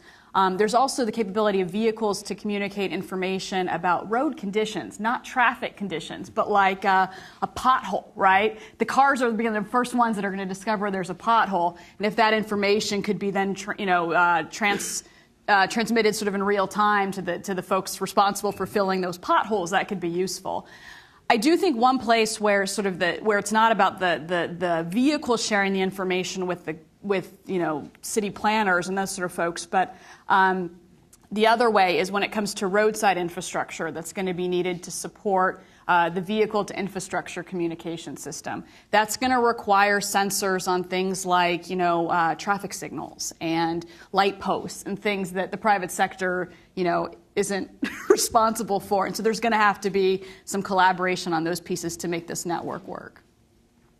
And maybe you can stay on that point for just a minute and talk about how we are seeing the deployment of some of that infrastructure, that it's not something that is completely top down, right? I mean, these are a lot of times, individual cities are having to make these decisions. Right. So how do we create a national infrastructure when you have all of these mayors and municipalities making these decisions? It's a real challenge, and I can tell you, this is one place earlier the senators were talking about U.S. competitiveness. I can tell you that the U.S. is behind other countries in the world in terms of the development and deployment of intelligent infrastructure, this infrastructure that's going to support vehicle-to-infrastructure communication. And we at Toyota know it quite well because we can contrast what's going on here in the United States with what's going on in Japan, where there has been a very strong commitment on behalf of the government to deploy this infrastructure. So I'll give you just a quick example of how this plays out.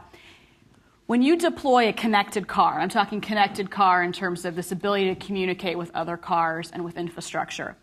From a marketing standpoint, a commercialization standpoint, it makes sense to have vehicle-to-infrastructure communication first. Because think about it. You are an early adopter of this technology. You drive your new Toyota off the lot, and there are very few other cars out there that have this capability. So you're not talking to very many other cars, right?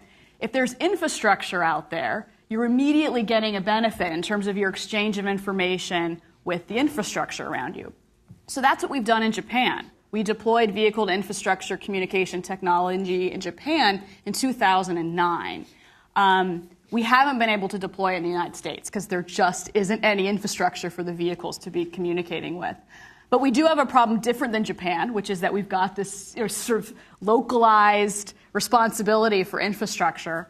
We're seeing a build-out of infrastructure in Michigan right now, and it's a collaboration between the U.S. Department of Transportation and the Michigan Department of Transportation and the University of Michigan. So, and I think we're going to have to see more of those sorts of pilot programs that are joint federal and local efforts, build out a number of more of these pilot cities or pilot regions, show consumers the benefit, show city officials the benefit of this type of infrastructure, and then hopefully spur further development of it. Heather, do you want to jump in on this question? You asking me? Yes. Oh, yeah. I thought you meant. Well, I just think that cities, what I've found out, have quite a bit of data. They're just not making adequate use of that data. There's a lot of data that's in silos within different departments. So I don't think it has to be a total overhaul, but taking use of the current data that you have in place that might be in different databases, that might be in 16 different databases doing a different thing, and having efficiencies built around that, and then taking the data from sensors where there's needed. So putting that information together to bring insight is where we're going to be able to make use. And being from Chicago myself, I can tell you the Array of Things project is more about urban sensing to see where there are heat spots within a city, or looking at the environmental monitoring, or understanding where there might be pockets of influenza. And one thing that's great about this is that they are letting researchers, and this is a consortium of universities, to actually go in and students be able to work and make models from it from around the different universities in the United States.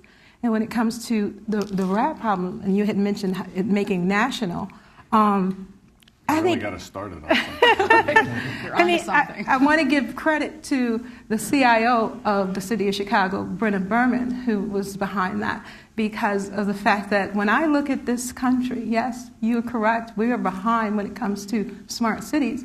But one thing, you look at the Barcelonas, you look at the Singapores, and I actually been out to Seoul, Korea a couple of years ago.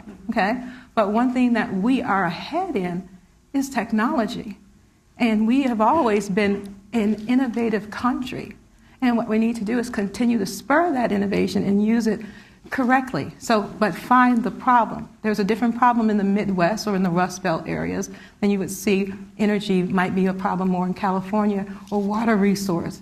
So find the problem and just start with a small data set. And that's example when I say the rats. When it came to the rats, they had data that showed that there were birds. They would get reports in the 311 system that there was a lot of birds, dead birds. And there was having that data with the data of where the rat populations were, they just understood that there was always a huge rat population wherever there was this dead bird, reporting. So they sat down and spoke about it and said, can we try this out between these two departments? And what they did was put poison down in one area, but knowing that those populations then migrate. You kill a few and then they migrate. But taking historical data to say where they migrate to, put the poison there, and then the 3 other locations, I believe they brought the population down about 70%. So that's where we're saying using data for actionable insight, using predictive analytics so you know ahead of time. So you're making efficient use of the resources and just using that one model, solving that one problem, you get buy-in to then collaborate with different departments to work on other problems.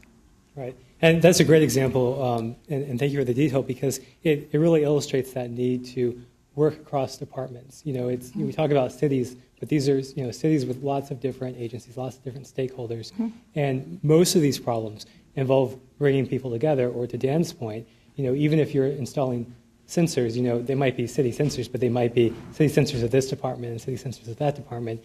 How do you bring all that together?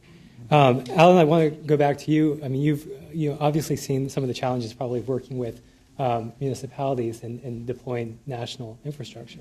So when we're talking about the Internet of Things and these other types of devices, how do we roll this out? How do we work effectively with cities? Well, in the nature of the federal system that we have, I don't know necessarily that it's feasible to have, quote unquote, a national strategy that imposes, a one-size-fits-all system on every city in the country. For starters, I don't think it works. Having worked some myself personally in D.C., I know for a fact that local communities want local input. They want engagement at the local level with how things are going to work, and I don't necessarily believe that having the federal government tell them how it's going to be is going to be a particularly effective way for either the private sector or the federal government to engage at the local level. But Can I ask you before you go?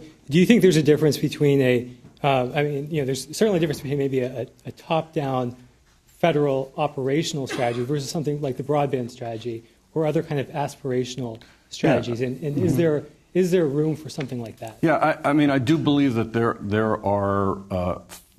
there are things and approaches that can be started at the federal level that can be helpful.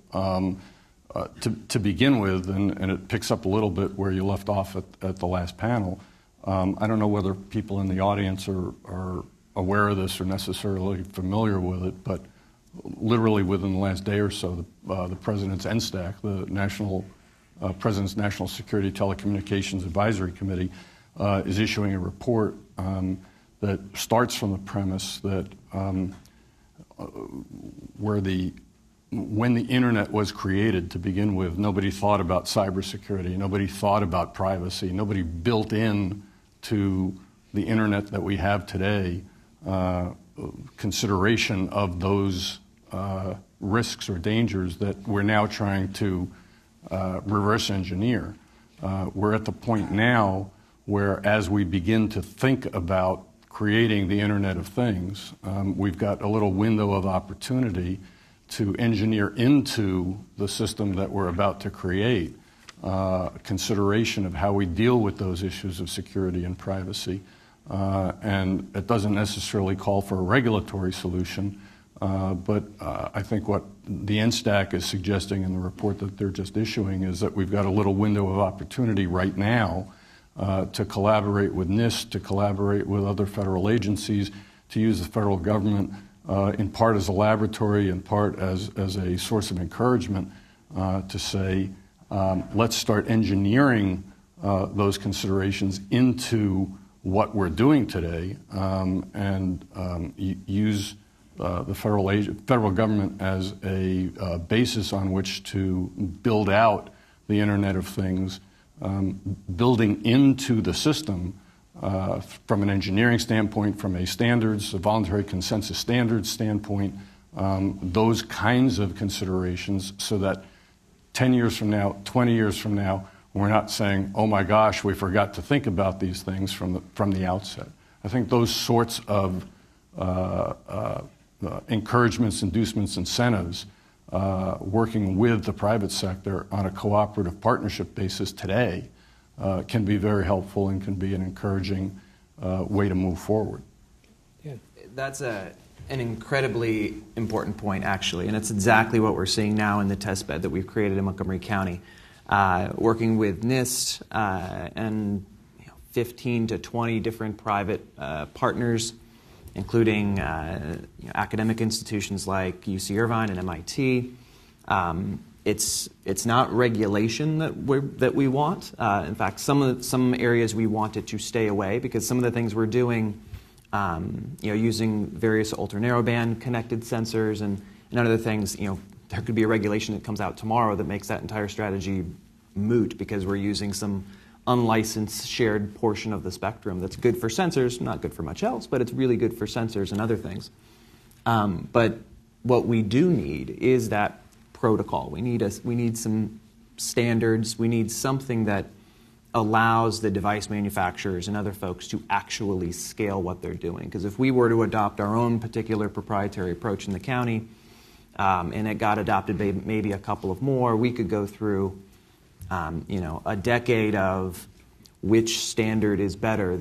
Is it beta or is it this other standard? Is it VCR? Is it Laserdisc? Is it Blu-ray? What's it going to be? And you're going to have competing standards and protocols. I think early on, if we're thoughtful about it, we can kind of shortcut to a place where we've got a relatively clear path. We can scale quickly. We don't spend undue time debating over whose protocol is better, whose standard is better. If we start to collaborate now through institutions like NIST and others, and in test beds like not only mine, but that are popping up all over the place, that's going to help us on the early side bake in cybersecurity, bake in privacy considerations, and educate folks about what it means to have a connected device in your home, that it's not the government spying on you, that you don't have to be scared, it's not going to give you brain cancer, that it's something that we can clearly describe the value and benefits without having to get into debates over whose widget is better than another person's widget. Mm-hmm. The other thing I'd add that I'd say the federal government was late to the game on in cybersecurity was public education and awareness.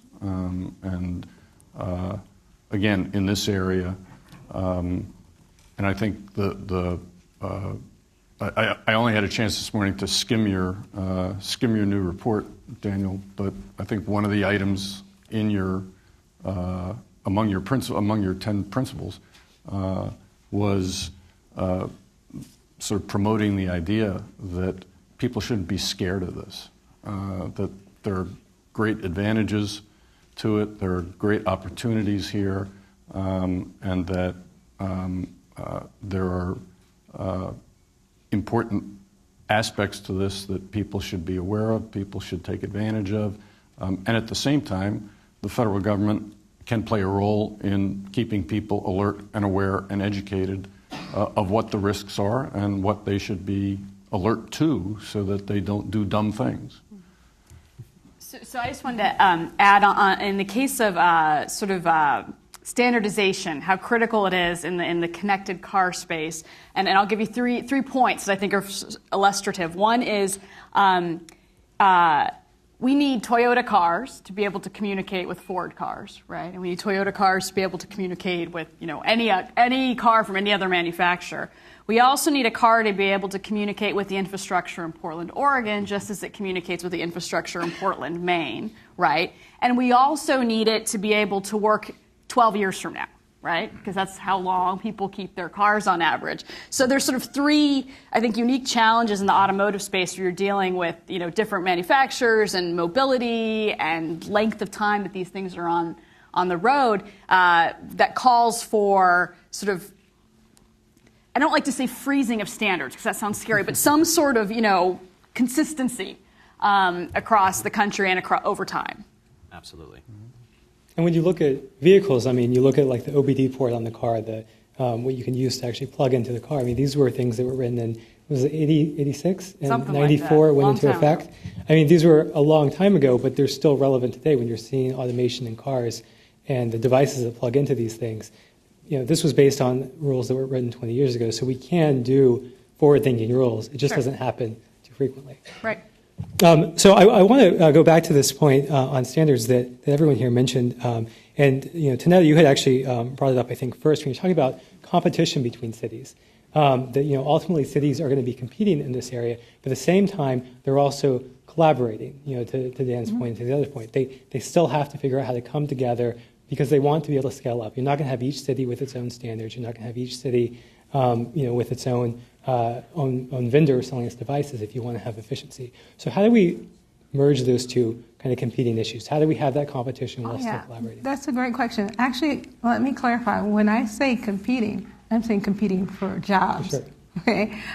There is no way that you can have a smart city without having an open infrastructure. There has to be open standards. Okay, so with that, cities are going to be looking at working with companies in a collaborative approach. And this is the way our company does it as well. There's no one company that's going to be able to do this alone.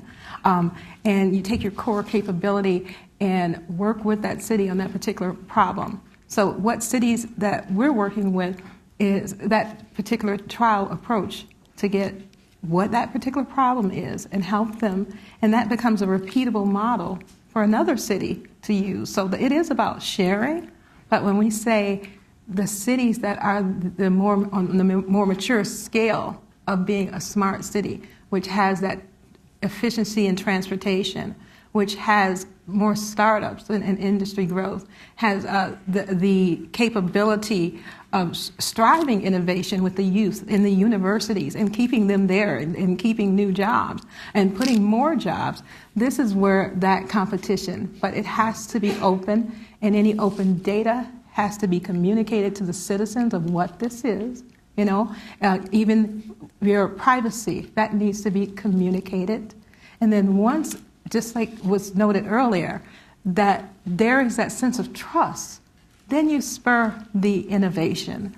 And that's what we have to do. We have to communicate it, and then we go from there. And there's so much that can be done, and that is being done, but it's just once it's known that there is that trust, there is this data, and this we can share it. There are so many apps challenges, so many things that there's not enough feet on the street when you look at sensor in your hand, which is a phone. When you think of years ago, how long it took for a computer to go from, you know, I'm aging myself, from 14.4 baud modem to now you've got all of the capabilities and accelerometers and a cell phone, which is a sensor in your hand, in a human. So using that capability, looking at what the youth are doing the app challenges and things like that, there's so much that cities can do by collaborating with its constituents, but making sure that that's open. Mm-hmm. Dan or Alan, you want to jump in on this? One of the things that we've seen locally as the power company has rolled out smart meters, there was a lot of pushback. People were, and I referenced it earlier, that's a relatively benign piece of technology. It just transmits a little bit of information about power usage. But immediately we saw a fair number of folks really push back against even something that's minimally invasive, relatively. And their concerns were all over the map, from privacy. They were worried that someone would know when they were not home and would come rob their home. They were worried about health risks. They thought it would give them a tumor of some sort. They thought it would set their house on fire. I mean, these are all letters that we got saying, you need to stop this. This was going to hurt people. So there is so take that example, and now imagine a situation where we're trying to deploy a connected smoke detector to residents that want one that not only does smoke but does CO, hazardous gases, particulates, dust, mold, pollen. I think we're on the cusp of being able to deploy devices that do so much more to people in vulnerable situations that need it. I mean, that's way more invasive than a smart meter. So there's a tremendous amount of education that we have to engage in moving forward. And we're looking at ways to do that, to engage residents, to take some of the fear factor out of these devices.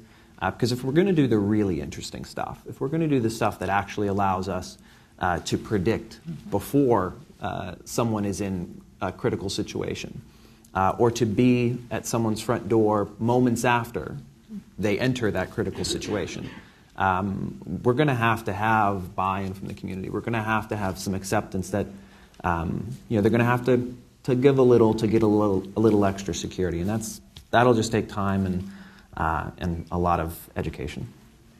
And I'd like to piggyback off of that too. I hate the fact that, and you've seen this a lot, that we need to take a strategic approach, and then, as mentioned, make sure we educate citizens on why that's important, because we really rush to do things after there's a tragedy.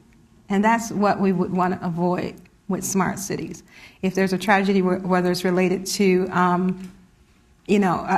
terrorism or whether it's related to weather, what do you do to get the citizens out of that city? If you have that information where now you've got actionable insight, it will tell you which bridges or which location, and with the V2V as it continues through, because I was at ITS, will predict this and have a safer city that can be run, whether that command and control center was down or compromised, through a hardened iPad anywhere. So what is really important here is, that's why I say, if you have that actionable insight and the predictive analytics, there is, for example, Boston, saying where they can see the traffic and then they can do the lights and adjust it so that get the smoother traffic.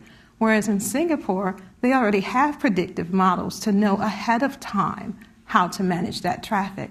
So with what we have here in the United States, there is no way we should not be taking advantage of this, but also leading in it in more spaces. So that's been my goal. I have a funny anecdote to share on that point. You may remember a number of years ago there was that enormous tsunami in Japan, right? Mm-hmm. I mean, disaster tsunami. And one of the things that the government did is it asked car companies to activate GPS tracking on vehicles. And the reason for this was then they could see where vehicles were turning around, and that sent a sign of which roadways were blocked, so that they can then tell people not to go that way and instead go another way. That is something that is doable in Japan. I can tell you we wouldn't do that in the United States right now in a million years, because of sort of the heightened sensitivity around privacy. And I just offer that as an anecdote because it sort of shows, and privacy is important and it's critical and we need to keep it at the forefront.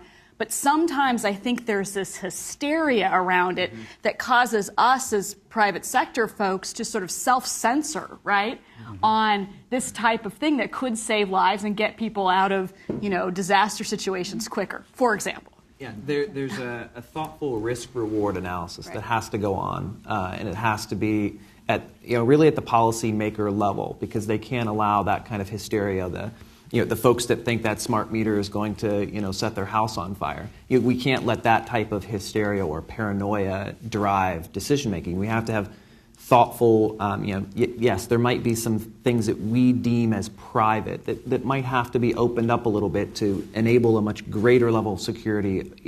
A much greater level of security across the jurisdiction. And I think that's actually where NIST and other bodies play a very important role, because where is that line? And a local jurisdiction like myself, we don't have the scientists and the expertise and the researchers to say that a particular amount of particulate in the air is enough to send a firefighter, or to ignore. We don't have enough infrastructure and knowledge to start creating these if-then scenarios and then base our policy decisions on them. It's only through working with organizations like NIST and others in the standards and protocol groups that inform us to say, we can safely say that we should deploy a firefighter in this situation, but we can safely say that we shouldn't deploy a firefighter in that other situation, because someone will come back to us and say, why didn't you send, this sensor went off, why didn't you send the firefighter? And politicians and policymakers we're paranoid about that situation where it'll come back to us as to, you had all this data, why didn't you do something with it? Or why did you do something with it? That's where we need scientists and folks much smarter than ourselves to inform us.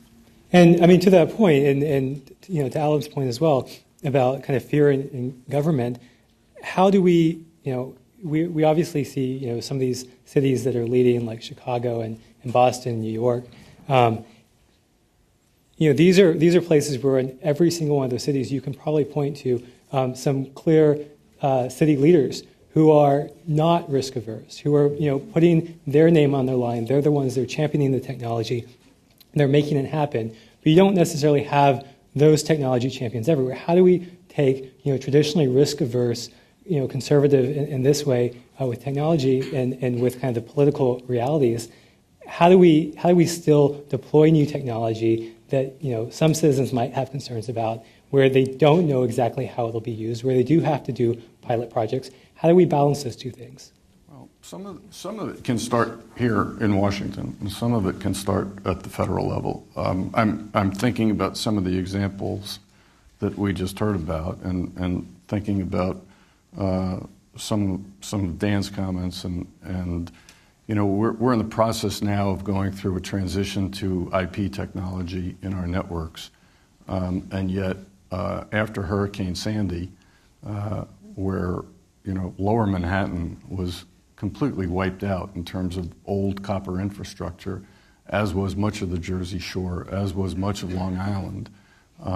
Lower Manhattan is in the process of and has almost been completely replaced with fiber technology now, and we went through a lengthy and unfortunately a controversial situation on the South Shore of Long Island, where people said, no, we insist on still having our old copper lines. Well, copper is an old technology. It's subject to rot in the face of salt water, and there are some people, and I'm looking at Dan because of the example that he just gave. I'm okay with fiber. In the example he just gave about people being risk averse or wanting old technology as opposed to new technologies, we need some leadership at the federal level that says we're moving forward to a new IP technology, and we have regulatory systems in place that look backward, not forward, and we need to change that. And that's one example of a place where if we're going to move toward an Internet of Things for the future, and we're going to look toward a new smart cities approach that requires fiber backhaul infrastructure to support smart cities, this is what we need, and this is where the world has to move. We can't have a regulatory structure that requires, on an ongoing basis, constantly having to go back to state and federal regulators to get permission to pull out what is ancient technology rather than being able to put in the technology of the future. I mean, look, I'm lucky. I've got a county where I've got a county executive, a county council that has allowed me to create a safe place to fail. I've got test beds. If I can do pilot programs, I can create prototypes of things. Not a ton of money to do it, but I do have the ability to go into a senior living facility and knock on doors and ask for volunteers and say, hey, can I deploy this in your home? And explain to them what it is and try to get some buy-in and test devices out. I've got the ability to reach out to companies all over the world who might have something that's useful, that's interesting, that I can put into the test bed, into the ecosystem and try out. But it allows me to demonstrate, really. And I think that's where jurisdictions like myself, we've mentioned Chicago and San Francisco, but there are a lot of interesting places all over the country that have created their test beds. Kansas City, Los Angeles, Asheville, North Carolina, Chattanooga. There are lots of them popping up, and I think it's incumbent upon a lot of those local jurisdictions that have found the leadership to show it, make it real, set up a test bed. Then we want, of course, all you nice companies to give us some tech to show off and demonstrate, but it's incumbent upon us to show it, to make it real to people, show the benefits to folks so that there isn't that fear factor. And then the other jurisdictions, the other folks, they'll come along. I've got counterparts in other cities who, when they ask how did I do it, it's because there was some leadership. There was some folks that weren't too risk averse. And not every jurisdiction has that, so I am lucky in that regard. I want to open it up to questions from the audience. I think you had one response. I just want to piggyback just off of that from what I've seen, and I'd like to share this with everyone as well. Those cities, and like you said, there are some smaller ones as well, where this has been successful, is that you have a sponsor and a visionary. That visionary may be the mayor, it might be the city manager, and usually they have in place a CIO, a C-level, that either reports into the mayor or to the city manager. But where you could really make it effective is the different departments. If you have those different departments that then have some kind of weighting, meaning they have to be a part of this and collaborate, right? And come together, and that you have the meetings to see what have we done to share data, what have we done to spur this vision forward, then you can see some movement. And I think that's really important. And coming together with public-private partnerships to show where this makes sense, where we solve the problem. But really, it's difficult without having that visionary and having that buy-in across the board. Mm-hmm. Thank you. Questions? Yes. Hi, is this on? Okay, good. Hi, I'm David Fine. I work at a company called Placemeter, and I guess this question is mostly directed towards Dan. You said earlier that one of the biggest prospects for you when leveraging the Internet of Things is leveraging private sensor networks. So I wonder how ingesting all of that data into government offices interacts with current open data laws and private companies that want to keep a certain amount of data proprietary so that they can sell it. That's a great question. I think in a case-by-case basis, the decision to share that data, in part it's market-driven. There has to be some degree of benefit to the company. There has to be a consumer demand to share it. If consumers want Nest to have a feature that allows them to automatically share a set of data with the emergency dispatch system, then Nest will provide that because it's what consumers want. In terms of what it means for us to have that data, that's something that we're actively working through and continually trying to look at. So through working with different policymaking organizations, a lot of conversations with our county attorney, we're looking at what it means to suddenly have this data. Do we own this data? Does that data suddenly become public? We have an Open Data Act in Montgomery County that requires everything that we have, any public data that we own, to be open by default. And then we have to make the case as to whether it should not be public. It's not considered closed by default. So we've put together, and we just released our Open Data Operations Manual, which walks through the steps that we have to take every time that we have a piece of data and how we determine whether it's should be open, whether it should not be, and if it should be open, what's the priority on opening that data, because it is a cost to us. And not all data is created equal, and not all data is really worth anything. So we've put that process in place.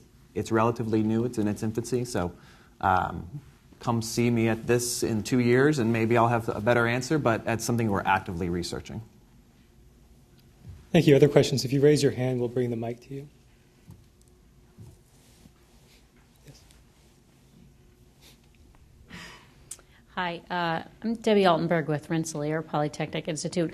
I wanted to talk about, maybe some challenges to this ideas of smart cities. One being, I didn't really hear two people talk about, the digital divide is real, especially in cities. There are certainly plenty of people. I mean, we joked earlier about everyone in this room having a smartphone, but there are certainly lots and lots of people that don't have them. So how does that sort of factor into this view of a future city? And the other, I think, is the infrastructure issue that you touched on in the example about Sandy, of how many cities, right, unless you have a natural disaster, how many cities are really going to be pushed to say we are going to do a massive redevelopment in fiber, or whatever the infrastructure is needed, that cities just aren't going to have the capability to really do that sort of massive restructuring of the infrastructure you need for this.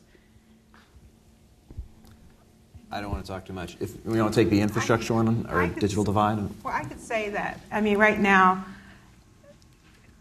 using Verizon, for example, our 4G LTE, our cellular network, which is in place, we've done quite a lot in the M2M space. And that's something you don't hear as much as what we've done as far as pulling energy, transportation, and things like that. The digital divide is definitely real globally.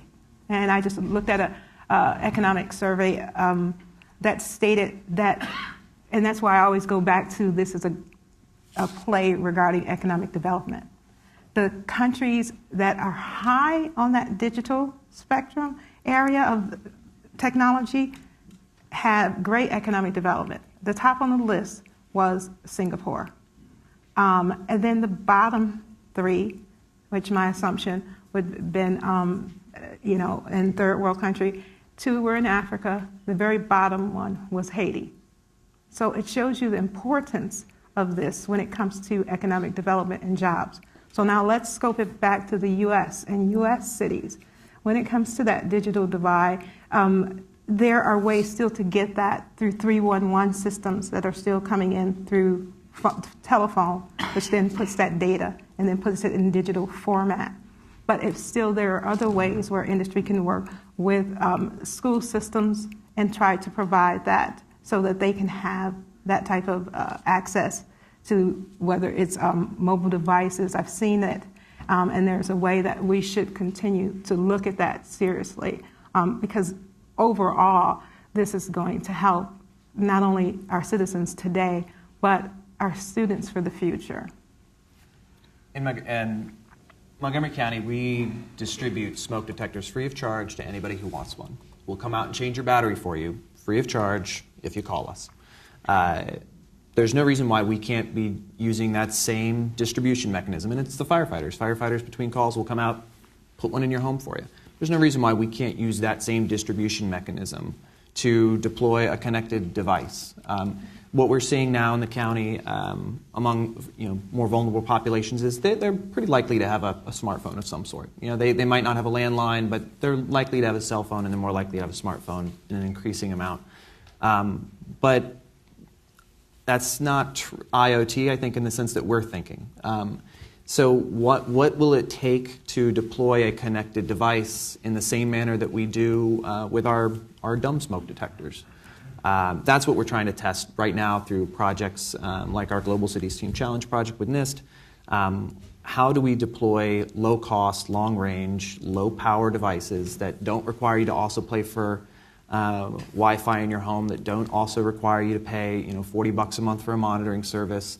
How do we put that out there? And that's what we're testing, and that's kind of what I want to invest in. I'm less interested in like the $10,000 refrigerator that tells you when you're out of eggs, that kind of thing. I'm more interested in the devices that I can give to a person that's aging in place or a person that's got a respiratory issue that will help alleviate that and provide them a service. One interesting angle on this on the vehicle side is, so I started by talking about, I think it's probably the most amazing benefit that's going to come from connected cars, which is using connectivity for crash avoidance technology. And if you think about it right now, there are camera and radar-based, and in some cases, sort of LiDAR-based crash avoidance systems that you can buy on vehicles now, but those tend to be very expensive, right? And they tend to be available only on your higher-end models. What's interesting about this vehicle-to-vehicle and vehicle-to-infrastructure communication capability is it is much cheaper, orders of magnitude cheaper to install that communication capability in a vehicle versus all the cameras and radars and things like that. So in a way, using this sort of Internet of Things idea and model, we may actually be able to sort of democratize crash avoidance technology, which I think is sort of an interesting angle too. So. And then when you think about cost, I just wanted to add just one thing. I spoke at the county level and was looking at the counties as if they were a business and seeing looking at your business model, what's your major cost and what's your revenue base. So when you look at our cities, we don't have enough revenue that's coming in, especially if a city has less jobs. But when you looked at cost at the county level, there were two, and they were regarding the Health and Human Services and the jail system and the justice system. So with that, you can look at ways to where if you're sharing data, which I meant that there's so much data in cities where they have 16 different systems, where if you could just get them down to 3, you're saving money. Or if you look at what we have devices for ankle bracelets where a person did not have to be sitting in a jail, which might be $60,000 to $80,000 per year on the county, whereas if they're using it and it goes into our LTE network, that there's efficiencies there. So it's not just that, don't always look at this is going to cost. Let's look at the cost savings, and let's look at also ways of data monetization and revenue generation that also can come as effective data. So I look at that as ways to continue to make cities smarter in addition. Let me try to talk some about infrastructure costs and maybe bridge the discussion of smart cities with the overall Internet of Things discussion and infrastructure costs, and try to bear with me here and follow a couple of these data points. Right now, today, on any given Saturday night, about 1/3 of all internet traffic in the United States is chewed up by people watching Netflix. The prediction that Cisco makes is that in the next few years, 1/2 of all internet traffic will be consumed by the Internet of Things, by wireless devices and sensors and all the things we've talked about here today. Now, if you think about what it's going to take in terms of the infrastructure to support a transition from people watching TV at home on Saturday night and consuming 1/3 of today's bandwidth to 1/2 of all internet traffic being consumed by the stuff we've talked about today, that's an enormous, enormous investment of capital to build out an enormous amount of additional infrastructure, both wireless and wired. Now, right now, this year, I shouldn't say this year, last year, 2013, the communications industry, meaning wired, wireless, and cable, spent $75 billion in the United States on our capital investment. And if you look at Progressive Policy Institute, they say our industry, the communications industry, spent more money on capital investment in the United States than any other industry in the United States. $75 billion was 10% more than was spent in the previous year. So if you kind of roll that forward and think about how much more money it will take year after year after year to build out that infrastructure, that's hundreds of billions of dollars over the next several years. I don't anticipate that cities are going to be the ones building out that infrastructure. Cities will probably be the ones spending the money to place the sensors, to put in the processors, to build the data centers or information centers necessary to aggregate the information that they need to perform municipal tasks.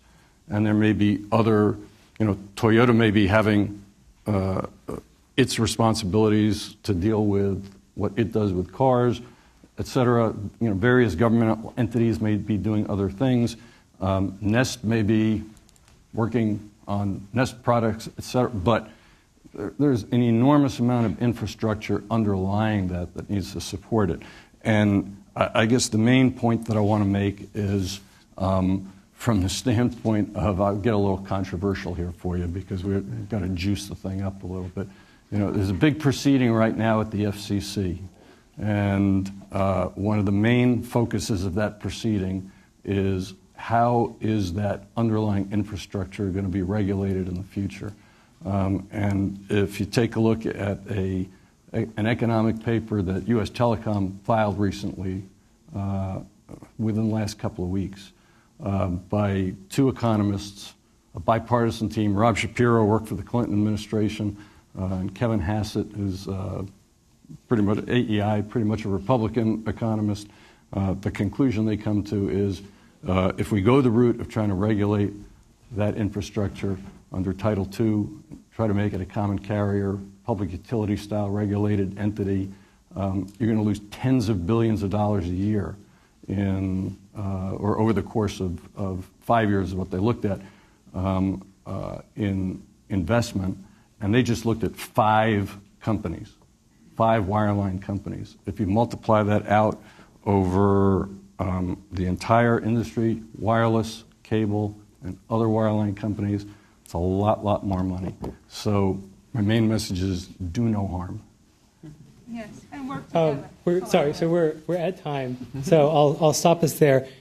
We did have planned a break right now. We're going to reshuffle something briefly. Congresswoman Del Bini is here now, so we're going to move her up, and then we'll take a break. But first, join me in thanking this excellent set of panelists.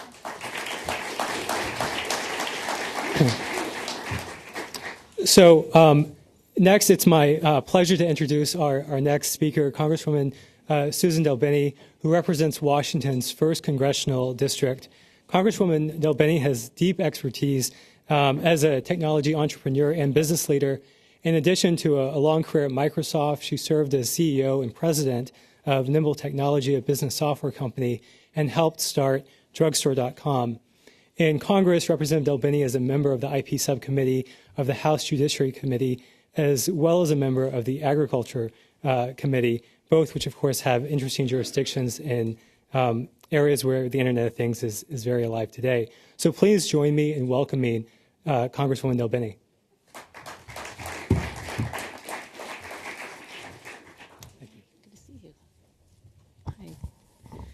Thank you. Thanks, everyone, for being here. I want to thank the Center for Data Innovation for convening this conversation because we've just seen incredibly diverse technology evolving at an incredible speed, and it's very, very important that we have discussion about policy and how that impacts that innovation. As was mentioned, my district, I'm from the 1st Congressional District of Washington State, so just outside of Seattle, all the way up to the Canadian border. My district is a great example of innovation. We have the headquarters of Microsoft and Nintendo of America. We have a big campus for Google in my district, a lot of technology as well as biotechnology, medical device manufacturers, bioinformatics, a lot of great work happening in new areas as folks come together. And I came to Congress after a background working in technology for many years. I was elected in 2012.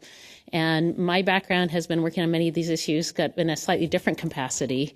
I started my career actually at Microsoft working on email, and I wanted to highlight email because when I started working on email back in 1989, you could send email to people who are on the same email system you were on, but you couldn't send email to other folks. And we were working on products called gateways so that one email system could connect to another email system. Things like Network Courier and CC Mail and things like that, for those of you who can go back far enough with me. And yet, so it was very much an internal communication system as opposed to a connected system. And one of the jobs I had was working with standards bodies to come up with standards for interoperability between email systems. So we had common message standards so that now when you send an email to someone else, you aren't worried about what product they're going to use to read the email on, what device they're going to have. And it shows you how important it is that we make decisions because now we all think of, email and other types of communications as universal. And that happened because early on in early days of the technology, folks had to figure out ways how that information was going to be shared and utilized. Another area I worked on was embedded systems. And so when we talk about things, the Internet of Things, it's important to remember that we've had smart devices for a very long time, devices that had processors and technology embedded in them, that were, things from gas station pumps and sewing machines, that were using, earlier versions of operating systems and other things inside them to help them do more intelligent things. Sometimes it was as simple as being able to read a credit card to make a payment, but that has been the evolution, actually, devices that eventually led to smart devices and now cellularly connected devices, but really has formed the basis of what we are seeing today in terms of this broad Internet of Things. And so it's important that we think about some of the decisions that were made to let these areas grow and get to where they are today, and use that as a learning experience when we think about the policy and decisions we need to make to help that expansion move forward. I think that it's very clear that the policy decisions we make today can't be based just on technology that exists today, or else they're going to be out of date tomorrow. And it's going to be critical for policymakers to have a point of view of what we need to do from a policy standpoint, what might need to be done, but also to leave the door open for future innovation and make sure that policy doesn't block that. Because we have incredible products in incredible different industries and areas, from internet-connected cars, some of the things you were talking about earlier, wearable health technology, we're seeing a big explosion there, smart crock pots or devices in your home. The evolution is great in all of these different types of devices and can have real benefits for people's quality of life. But it's going to be important that we realize that there's not a cookie cutter here. There's not just one type of technology, and it overlaps many, many different areas. And so we're going to need to understand whether it's privacy or data security or spectrum or broadband infrastructure, as folks were just talking about, or issues related to specific verticals like healthcare, energy, how we put policy together that is going to allow the growth of future technologies. And we also have to realize that for consumers to have the benefit that's important for them, we need to look at areas where policy might need to change to make sure consumers have access to this information. But one key area that we've seen, and I want to give you a specific example that we've been working on in judiciary right now on where policy has been out of date and the impact that has, is on privacy and electronic communications. I'm on the Judiciary Committee, as we were talking about earlier, and there's been a lot of talk this Congress about the Electronic Communications Privacy Act, or what's affectionately known as ECPA in the acronym world. Now, as technology people, you all know that there's always acronyms for everything, so we obviously have policy acronyms too. ECPA was written in 1986. I started working on email at Microsoft in 1989, and I was telling you a little bit about what the world was like then when I was working there. In fact, when I came to work at Microsoft, I had a terminal on my desk to get connected mail, and then most people weren't using a desktop-based email system at that time. And so this is a policy that was written in 1986, and we're talking about updating it right now. So it's definitely out of date, and it's a situation where law definitely hasn't kept up to date with technology. This piece of paper, you need a warrant if you had this piece of paper in a file cabinet in your office, but if you have a digital copy of the information here up in the cloud, there may not be a warrant required. There may not be a warrant standard for that information. And so we have a disparity between how physical documents, for example, are treated and digital documents are treated. And that's very, very important in terms of people's understanding of how they want to use different technologies and the impact that it might have. And so we've been working very hard to update the Electronic Communications Privacy Act, because we want to make sure that consumers also are aware of the privacy protections they have. And many people aren't aware that there's a difference. They just assume that the protections would be the same in the digital world as they are in the physical world. I'm a co-sponsor of a piece of legislation to reform the Electronic Communications Privacy Act to create a warrant standard for electronic information. And there's a bill that many of you may have heard of called the Email Privacy Act. It has over 270 co-sponsors. These are not partisan issues whatsoever, large bipartisan support. But there's also another bill that I helped introduce with Congresswoman Zoe Lofgren and Congressman Ted Poe that's aimed at reforming ECPA, that also gives clarity on geolocation data. one thing that's very important is we have many devices, and I know all of you have probably at least one in your pocket, where geolocation information is now being used in many cases, and we see more and more emerging innovative areas using location-based services. And so how geolocation information is treated is going to be important, as well as cars and other areas that have GPS technology. And understanding how that information can be used, or for example, how law enforcement, is there a warrant standard for that information, is also important. And these are areas, again, where technology has advanced greatly, but policy has not. And I would argue 1986 is a pretty long time ago to be looking at policy today. Another example that's a little bit on a slightly different topic, but will highlight the issue for you in a different way, is also on the IP subcommittee of judiciary. We've been talking about copyrights. We had the registrar of the Copyright Office at a hearing to speak, and she said the last major update to the Copyright Act was in 1976, so even 10 years before that. She said it took about 15 years for folks to negotiate that bill, and she felt like it was out of date when it was implemented. So when I talk about saying that if we implement policy based on technology today, it'll be out of date, these are good examples where if we aren't good stewards of policy and make sure that not only do we have policy up to date, but also that we keep it up to date and we make changes as we see it's coming out of date, we can actually do a better job of making sure we don't have policy that gets woefully out of date, and then actually it's a little bit more of a challenge to get it back to a place where it's consistent with the way the world works today. There's going to be more education that needs to happen. Many of these issues are complicated issues. Many people don't understand them well or in depth. We are continuing to get more technology people involved in our policy making, but it's going to be very, very important that innovators and folks who are working in technology have a strong voice and make sure they're part of the conversation, or educating folks on the impact that policy can have, and understanding, once again, the way things actually work today, and how different decisions impact in what direction things may go in the future, or impact different types of business models. In the end, we want to create a level playing field going forward when we put policy together.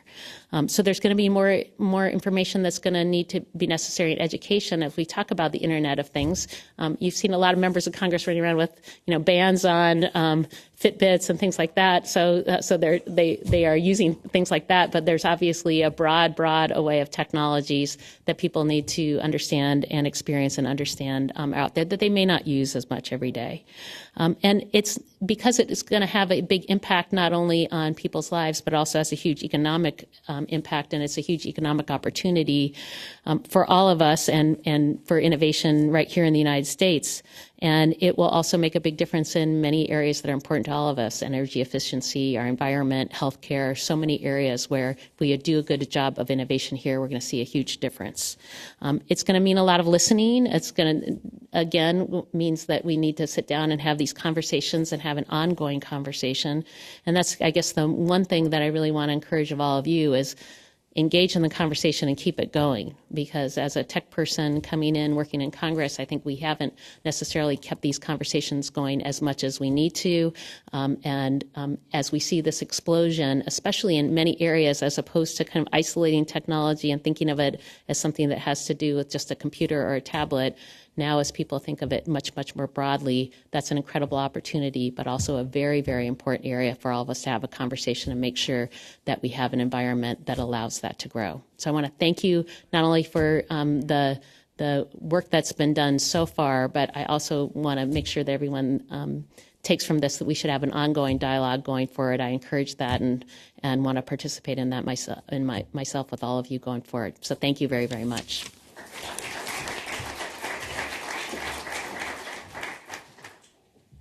Thank you for those remarks, and thank you for helping push that dialogue in Congress. So we're going to take a very brief break and come back here in 10 minutes or less. And there's coffee outside if you'd like that. There's also the restrooms outside. And when we come back, we're going to be hearing from Senator Schatz. Thank you.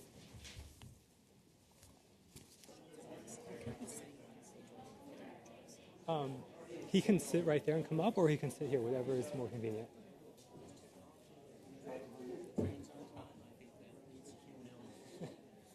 Takes a lot. Yeah. Yeah. Great. So again, we're going to go ahead and get started. So if you're in the room, if you wouldn't mind taking a seat. Next, we're going to be hearing from Senator Schatz. Senator Schatz is a member of the Senate Committee on Commerce, Science, and Transportation, and he chairs the subcommittee on tourism, competitiveness, and innovation. In these roles, Senator Schatz provides an important voice for what the Internet of Things means for U.S. competitiveness and economic growth. And he's really going to be instrumental in addressing many of the important policy questions that come with this new technology. So please join me in welcoming Senator Schatz.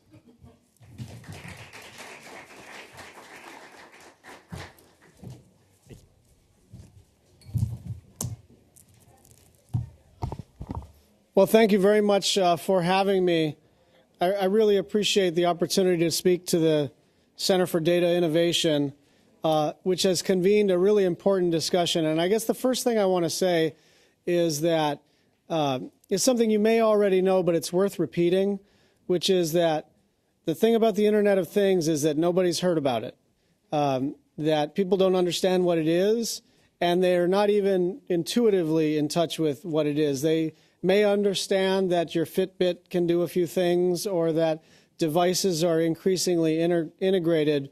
But I think it's important when you think about public policy moving forward to understand that we are on the cusp of a certain kind of technological revolution, but that the public is not yet aware that it's happening at the scale that it's happening. And when we talk about making public policy, we're going to have to actually lead public opinion and move forward together rather than respond to public opinion. I don't think that any time in the next 2, 3, 4 election cycles that my constituents are going to be demanding that I make smart public policy on the Internet of Things, even though it's very likely one of the most important things we can be doing on the Commerce Committee. But I wanted to give you that context, and it's a good reminder for me that nobody knows what this thing is, and yet it's incredibly important.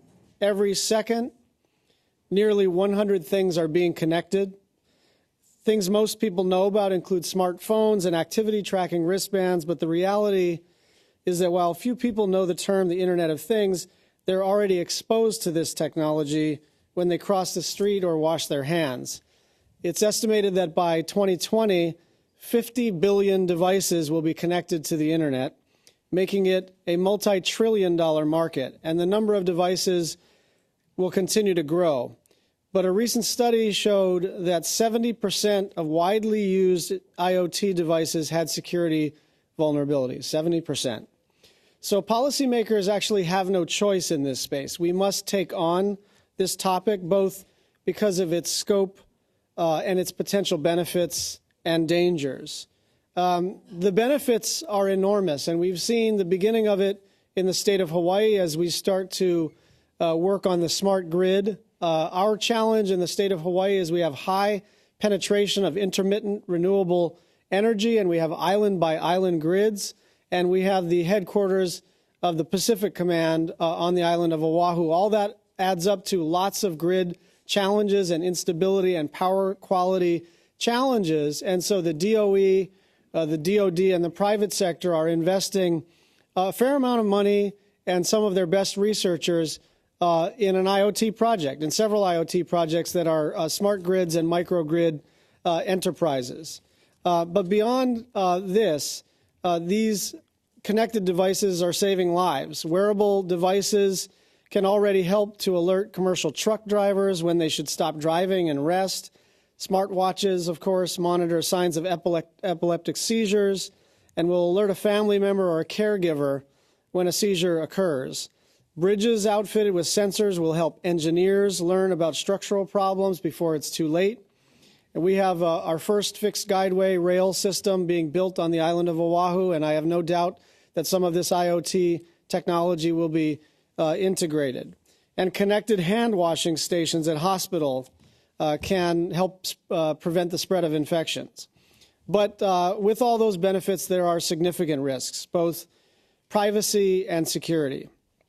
This summer, a team of University of Michigan researchers showed that network traffic lights are vulnerable to cyber attacks, and perpetrators who hacked internet-enabled baby monitors to harass young children have not yet been caught.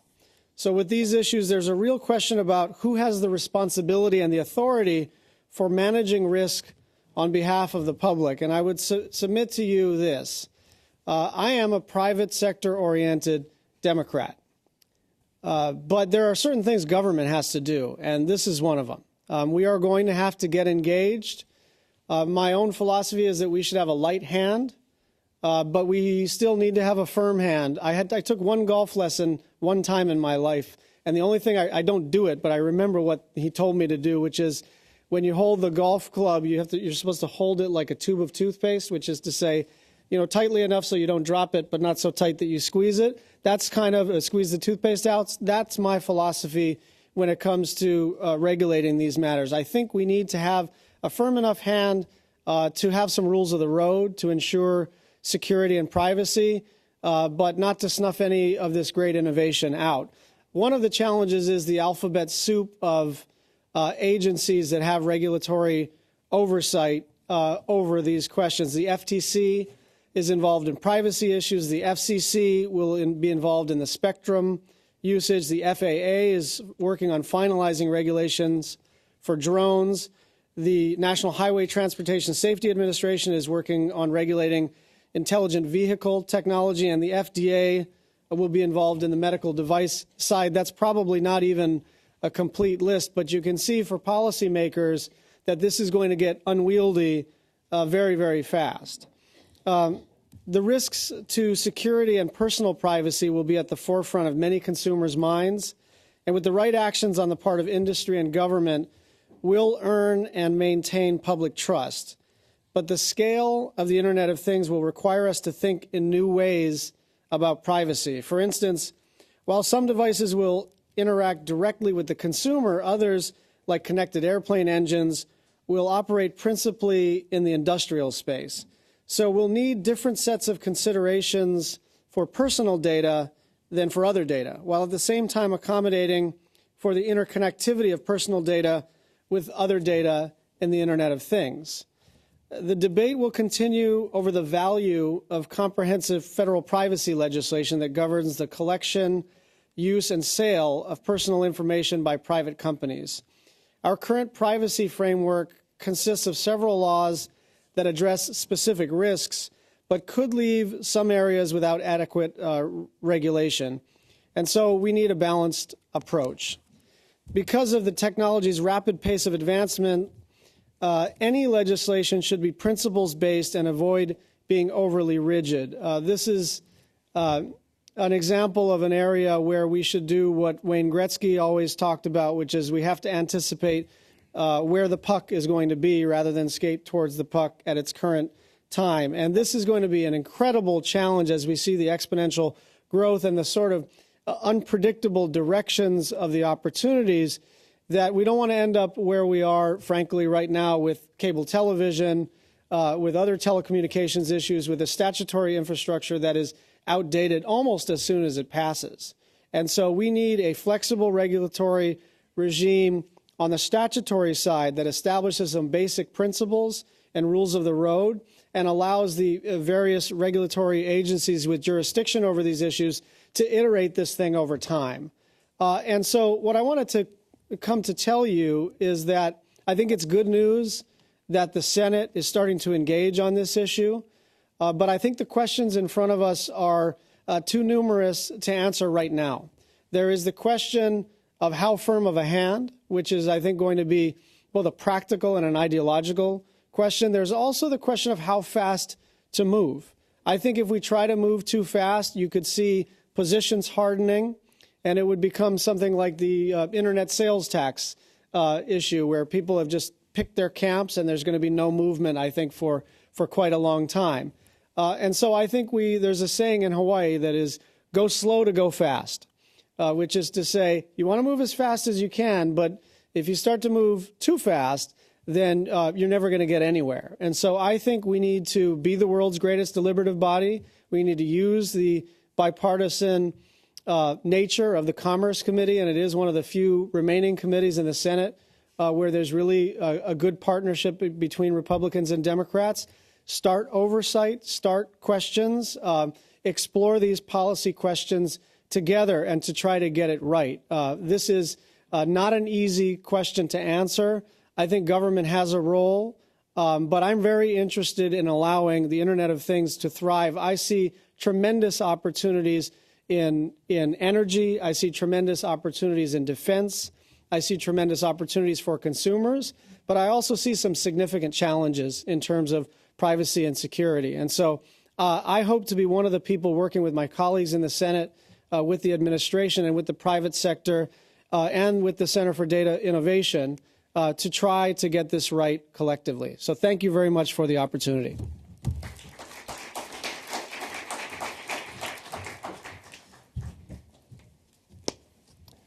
Thank you, Senator Schatz. And I'd like to invite our next panel up, which will be talking about smart industry. I'd also like to invite Travis Corte, who's a research analyst at the Center for Data Innovation. He'll be moderating this panel. Travis.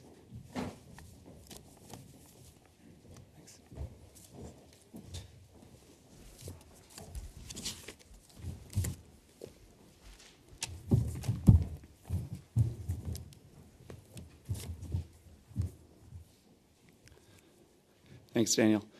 So our third panel tonight is on smart industry. It's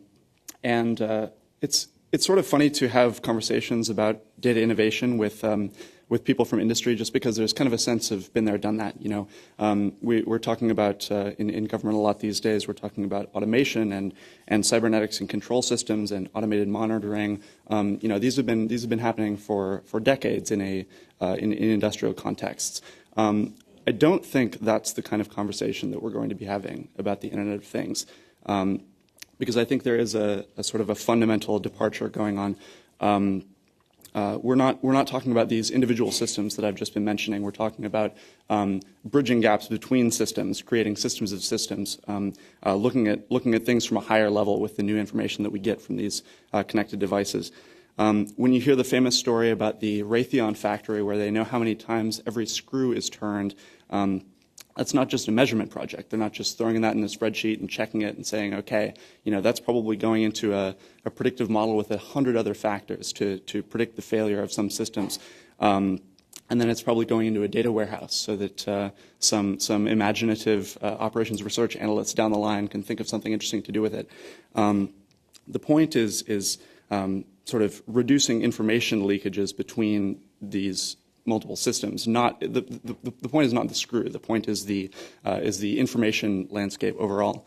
So I mean, I think that it's going to be interesting to talk about these sorts of issues with industry, in part because they are so experienced in these other aspects of data-driven innovation, and also because there are a lot of implications, both for the industries themselves and also for U.S. competitiveness. And it's really we're going to have a lot to learn from industry, having as they've been harbingers before of sort of new realms of data innovation. So I'd like to introduce my panel. First we have Kate Jackson, who is a knowledge expert at the McKinsey Center for Government. Next to her we have Alexa Marrero, Deputy Staff Director at the House Energy and Commerce Committee. And then Eric Miller, who is the Vice President of Policy, Innovation, and Competitiveness at the Canadian Council of Chief Executives. And finally, Dr. Seok-Woo Ri, who is the Associate Director, Internet of Things and Cyber Physical Systems at NIST. So the first question that I'd like to direct to the panel today is continuing along this theme of what is fundamentally different. You know, this is not just, we're not just talking about sensors here. We're talking about something that goes beyond that in some kind of qualitative way. So just if you can give me some thoughts on, with the situation with the Internet of Things, what is fundamentally different? What are the new opportunities that weren't possible before? Things like this. So I'll start. So what's fundamentally different? Well, you've got a possibility to radically know more about what's going on in everything.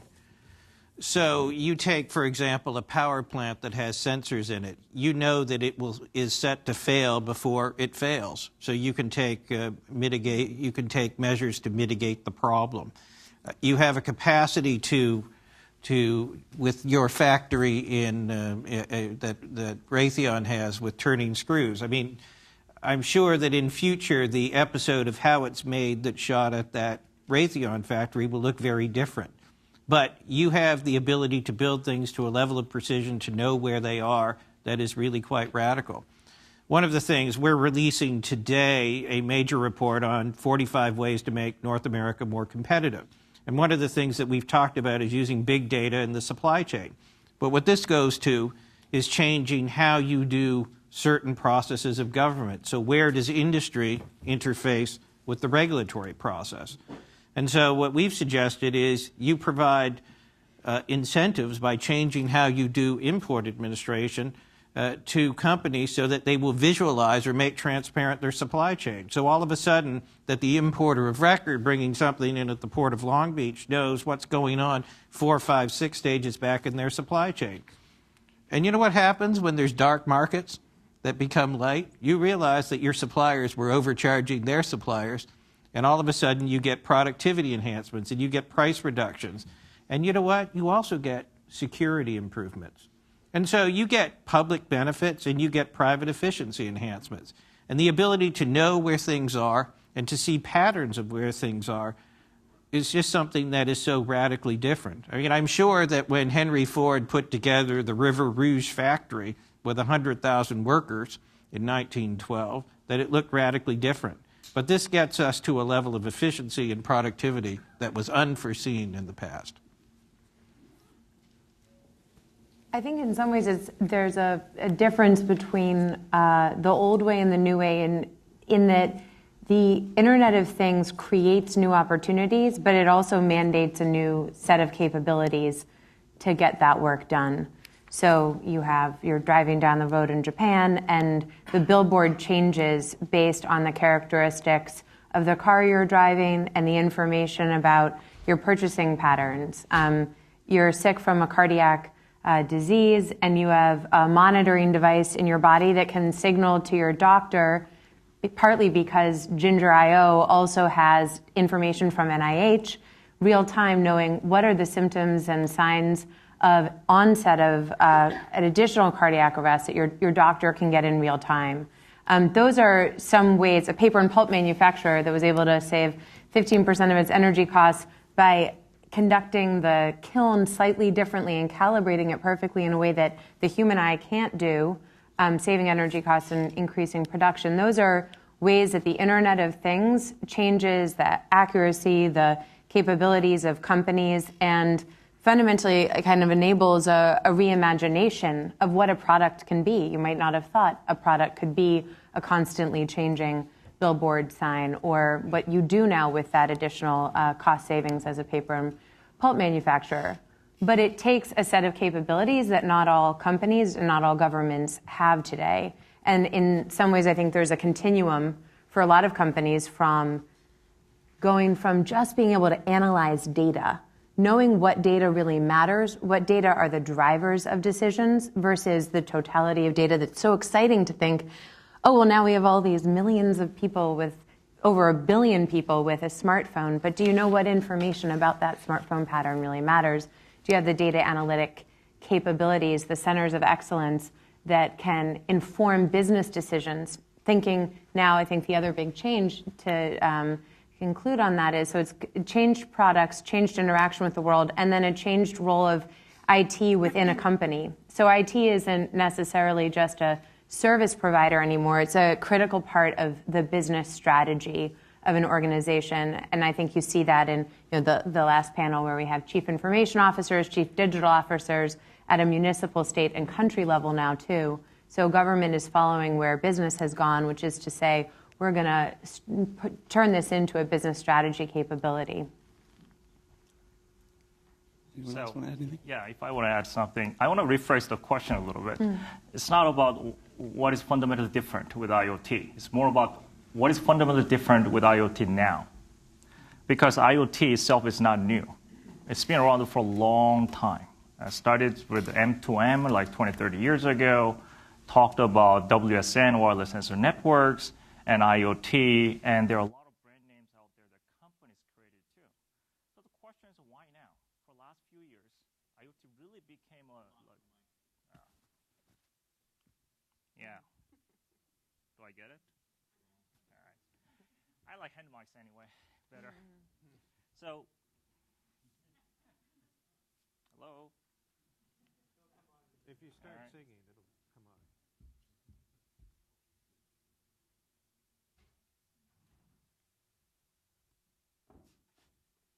No. Do you get it?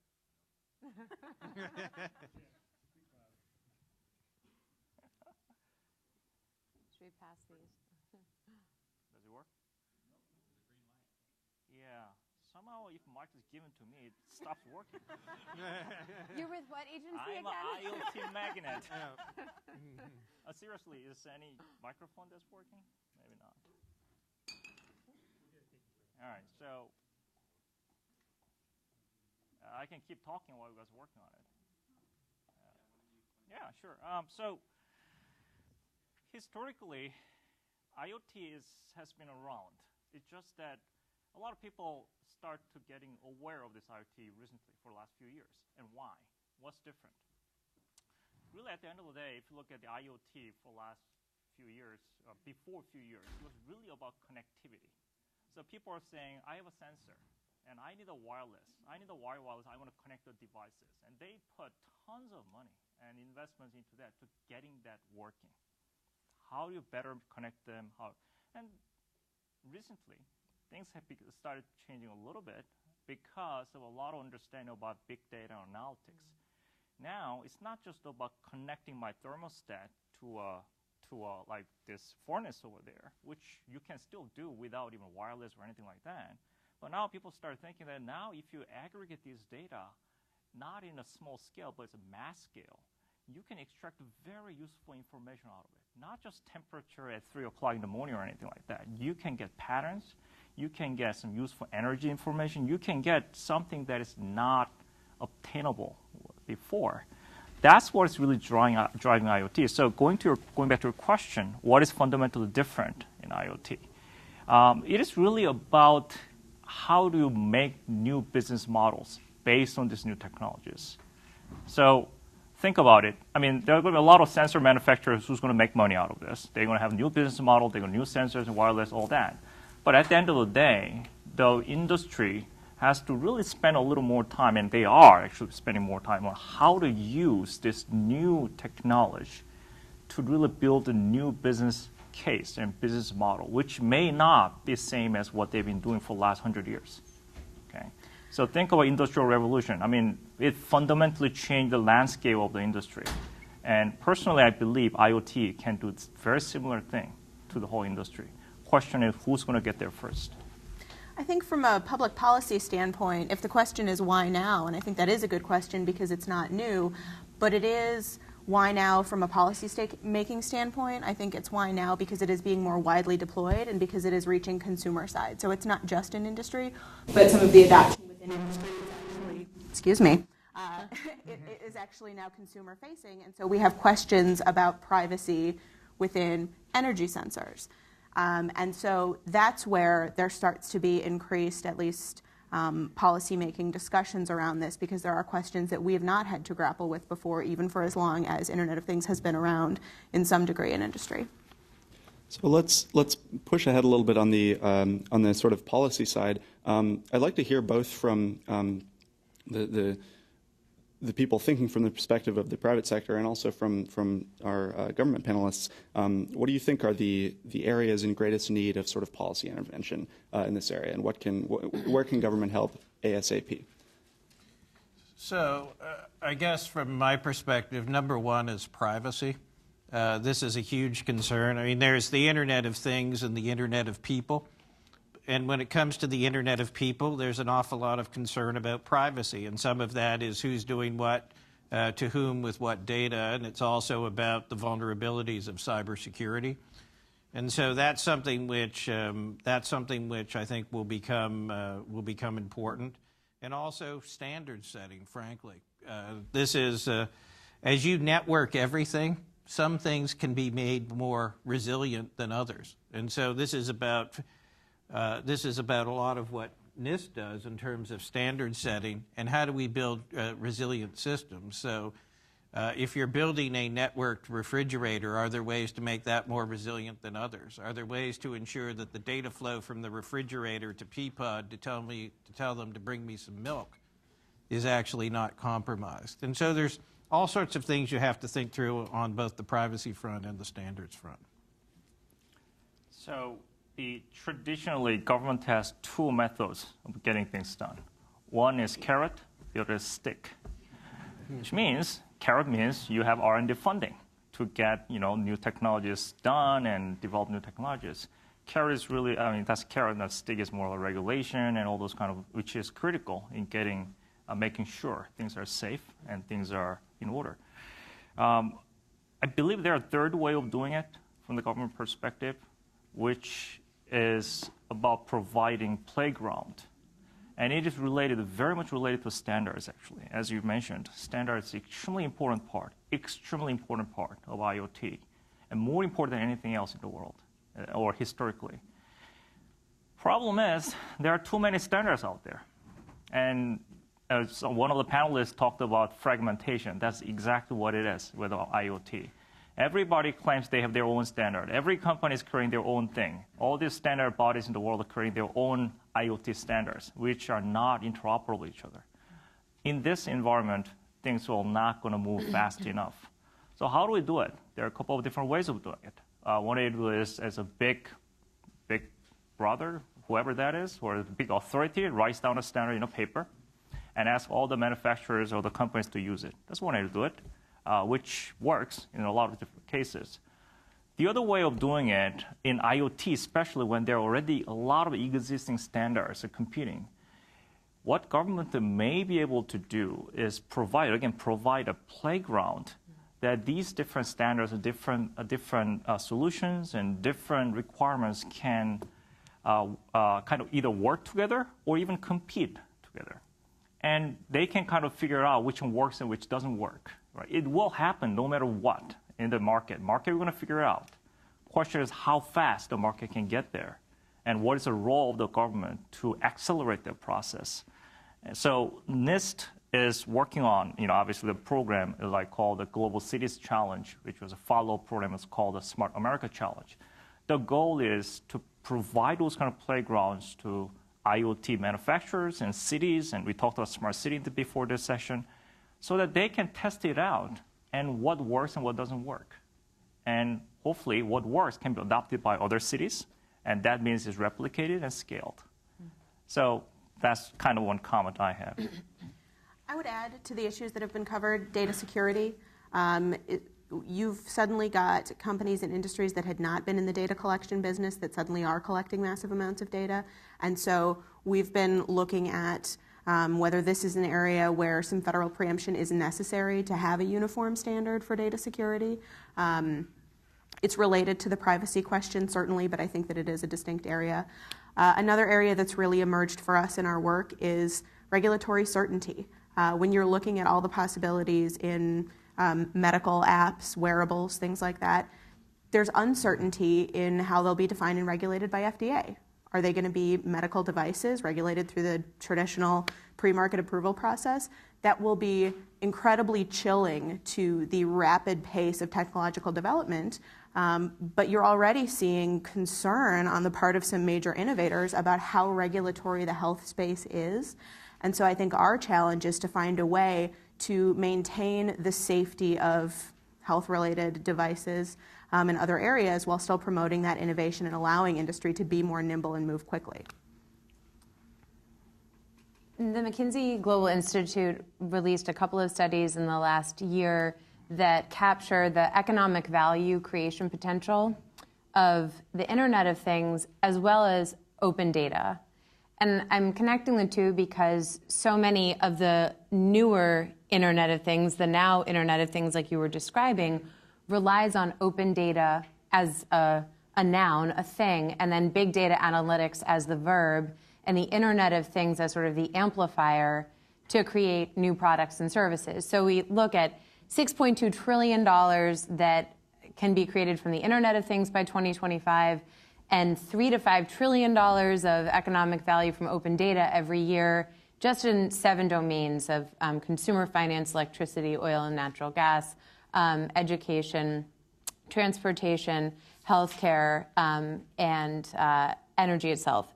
What we found in looking at what government's role is in both the Internet of Things and in open data being the underlying platform and source for so much that can be analyzed later, is that the government has 4 main roles as a policymaker, and some of that is around safety and security, but also standards internally for how data is coded, how it's released. As a provider, determining, and I know Census and other agencies, NOAA, have such rich data sources, but deciding what to publish, how frequently, in what formats, as a provider, signaling that provision as well to industry is vital.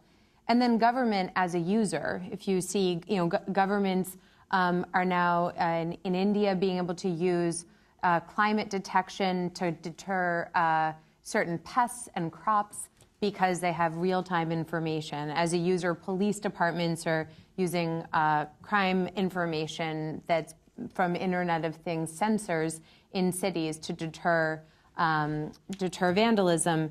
And then the catalyst, I think, is where we've seen a lot of need and innovation and probably a lot of excitement in rooms like these with hackathons and data paloozas, in addition to supporting an R&D pipeline with Patent and Trade Office efficiency itself. So I think those 4 roles are integrated. They're not necessarily, they're actually connected. They're not a journey along a pathway. Government as that policymaker, provider, user, and catalyst is I think, where we see both the future and so much of the promising activity happening today. So this is a good opportunity, I think, to talk about an issue that that all the panelists have been skirting around a little bit, which is sort of the economics of the Internet of Things. That is the sort of the macro effects that we're going to feel in the industrial economy from smartness. And this can be taken a lot of ways.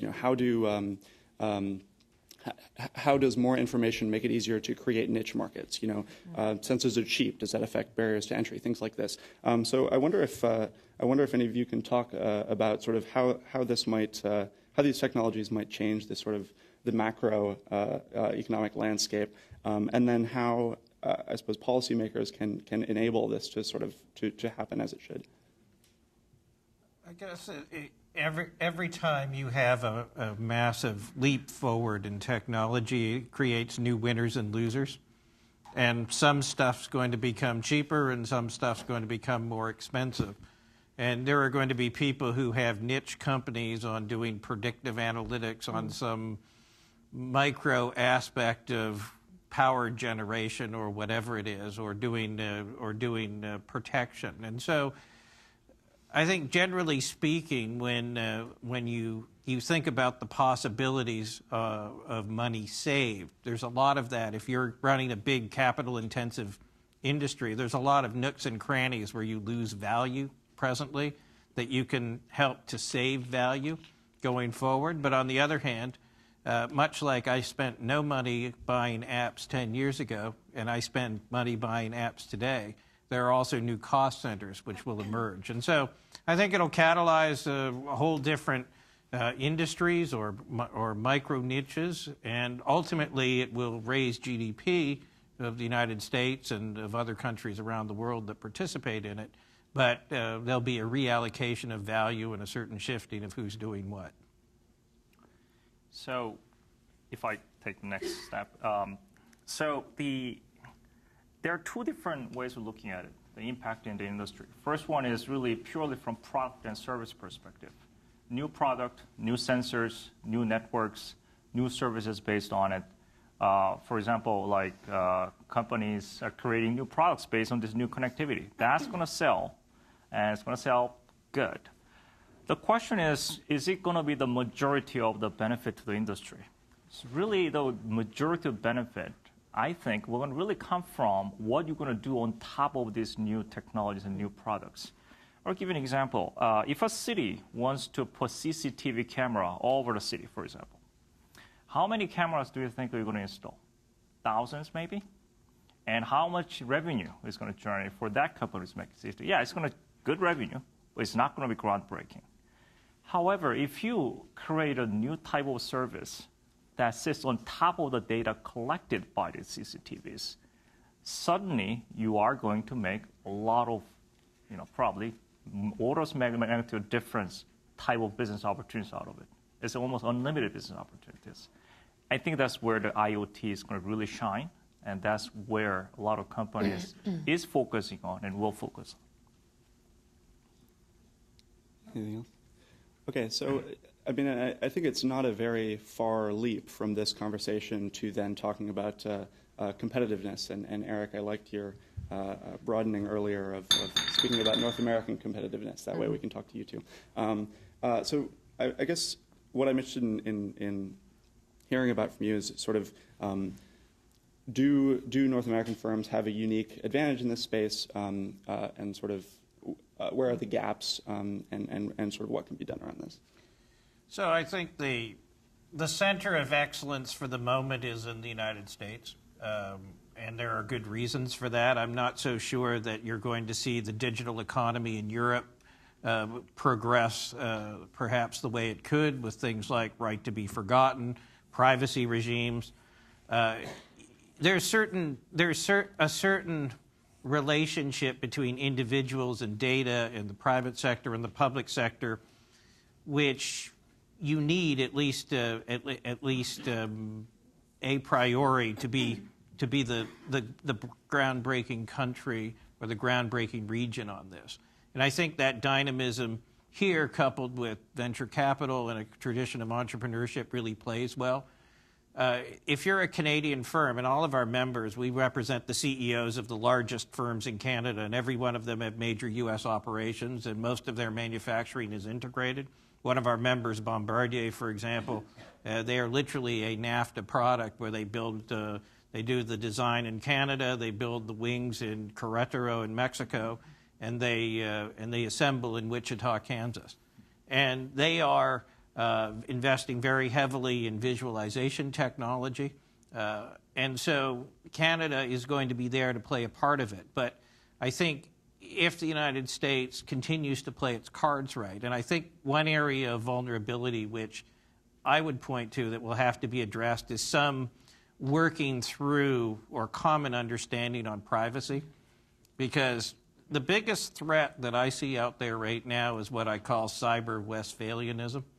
And so you've got China going its own way, you've got Europe going its own way, India's doing its own way, and then you've got North America. And the question is, how do you connect all of these up?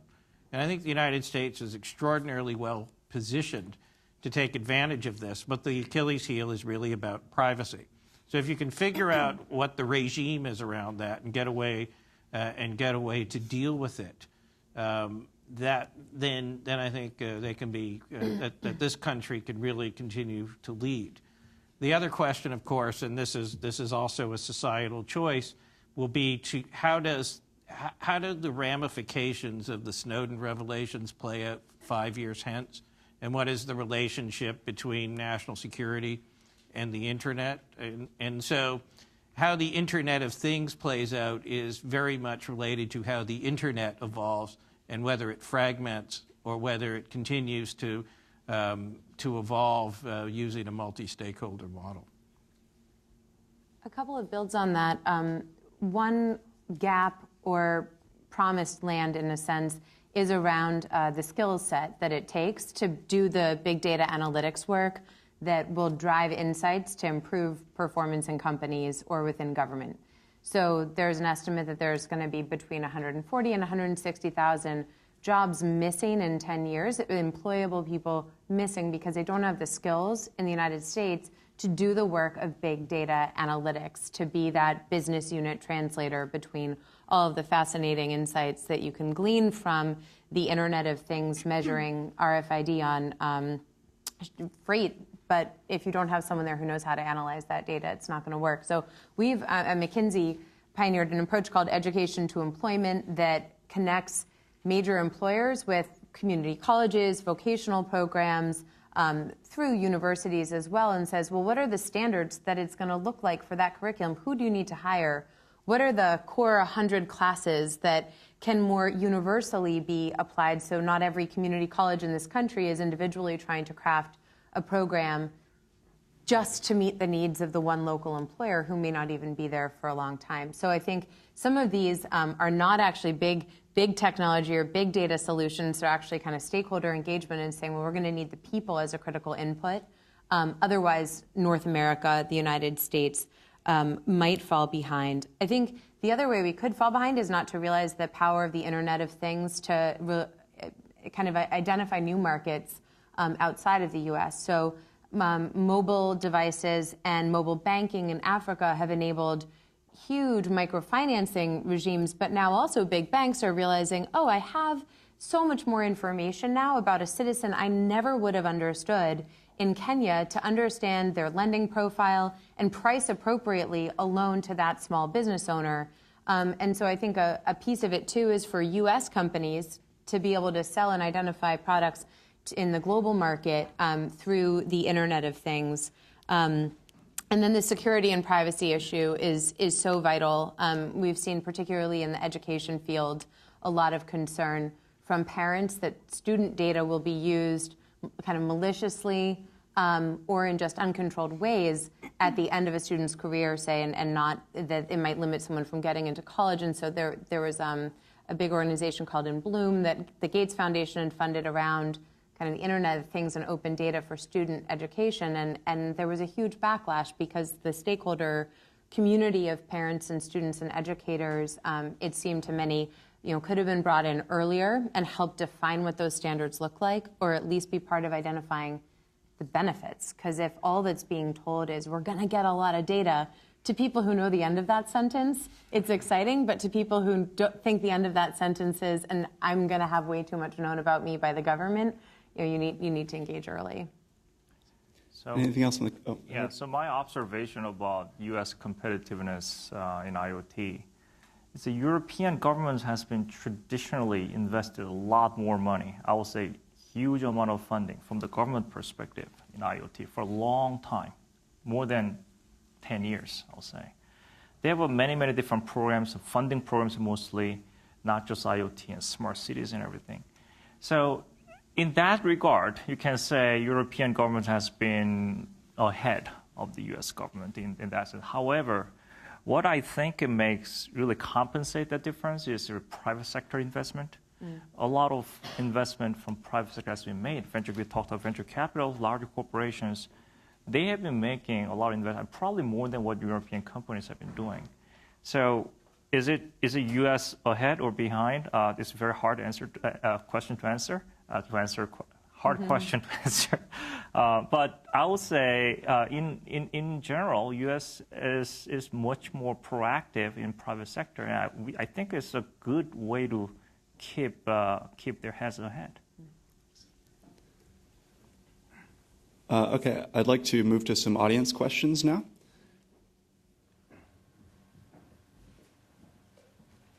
Surely someone's got one. Okay, they're kind of in the middle. Sorry, could you just identify yourself first? In terms of the McKinsey projections about human capital needs that were, I think, put out, was it 2012 or so? I'm not sure that I've seen that anyone else has come up with projections. I think yours or McKinsey still has the only set of projections, right?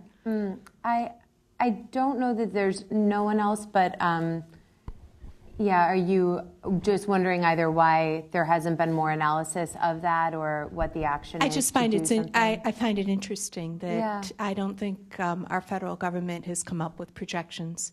So I've been checking around too. I mean, it's a really fascinating set of projections, and it lists out all the disciplines by, I think, 4 to 5 categories in terms of needs out to, 2016 or 2018. Yes, but it still seems to be kind of a gold standard in a way for projections. Right. So I was just curious if anyone else had had done that or not? I think the closest is STEM education, which has been a priority of this administration, and STEM education for women in particular as well. But I think part of the power of that projection is that companies are feeling it credibly enough that either there wasn't another institute or organization that wanted to test them, but maybe part of your point is there enough activity around tackling the gap? And education's a difficult system to move nimbly, which is why some of these education to employment consortiums are beneficial, because talk about carrot and stick, so many community colleges and private colleges are looking for employment statistics at graduation, and to think that you have partnerships. Now, City of Chicago has pioneered one with 200 companies in Chicago, the community college network there, and is adapting real time to, like Coyote Logistics is a good example of a company that does a lot of big data analytics and Internet of Things on shipping and manufacturing and transportation, and they're part of this collaborative of 200 companies with the City of Chicago and the community college system, because people want to be employed. So it would be, I'll go back and see as well, but it sounds like you've done the best research in the room, unless anyone else wants to answer the question. It does also highlight, though, that just looking at STEM is not really sufficient. I mean, there is this dilemma of jobs without people and people without jobs that is out there, but obviously you can't take a chemist and say immediately you're going to become a data scientist. And so specificity is key, and I think we all look to McKinsey for a lot of great research in this area. So, another question? Okay, how about in the front here?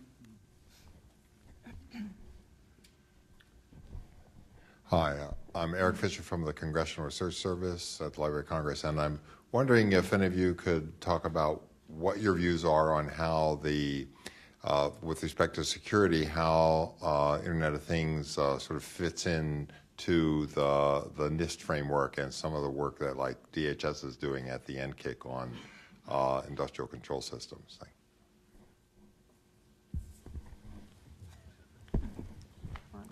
Okay. Yeah, well, sure. I kind of feel like you got a trump card at the table. No.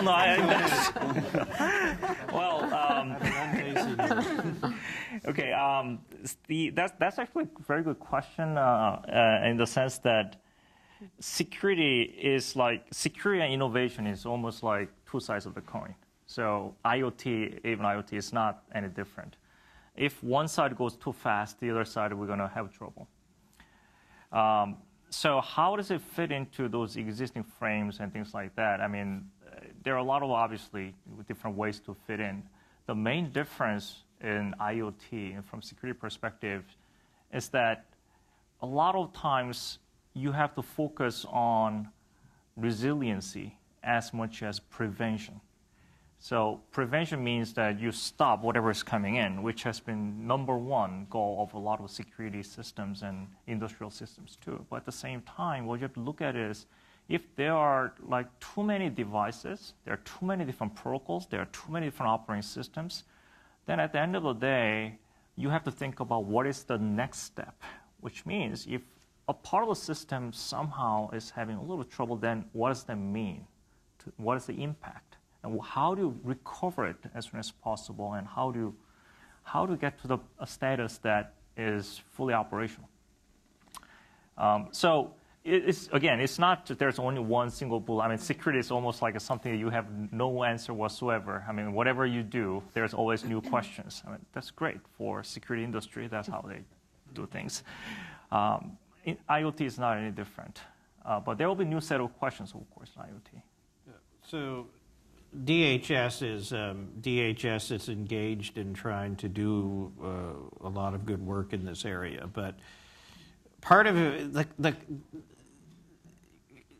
security is we have to reframe how we think about security. So cybersecurity today is like 21st century urban warfare versus medieval warfare with walls. Many corporate decision makers still think that this is like the siege of Constantinople or something like that, but really it's they're in your system. If you're Citibank and you have 4.5 times the number of devices as you do employees connected to your system, probably there's a vulnerability there. And the core in terms of dealing with the cyber challenge is information sharing and standards. Now, one of the challenges in the U.S. system is that everybody's involved in this. Every association has their own standard. Every association wants to lead on this. And what you really need is to think about how do you do information sharing in a systemic fashion, and to the extent possible, how can somebody like a DHS, perhaps in a leadership role, drive some of that out into the system? In fact, what I'm involved in Canada now is actually sitting all of the industry around a table and trying to come up with a common approach. Now, you can do that in a smaller country, but it does go to the core issue of how do you actually get the information sharing around a common set of problems and a common set of questions. And if you can't do that, then securing high-value targets like government systems remains challenging, but securing your toaster or your fridge becomes really challenging. All right, another audience question? Okay, there in the middle in the back.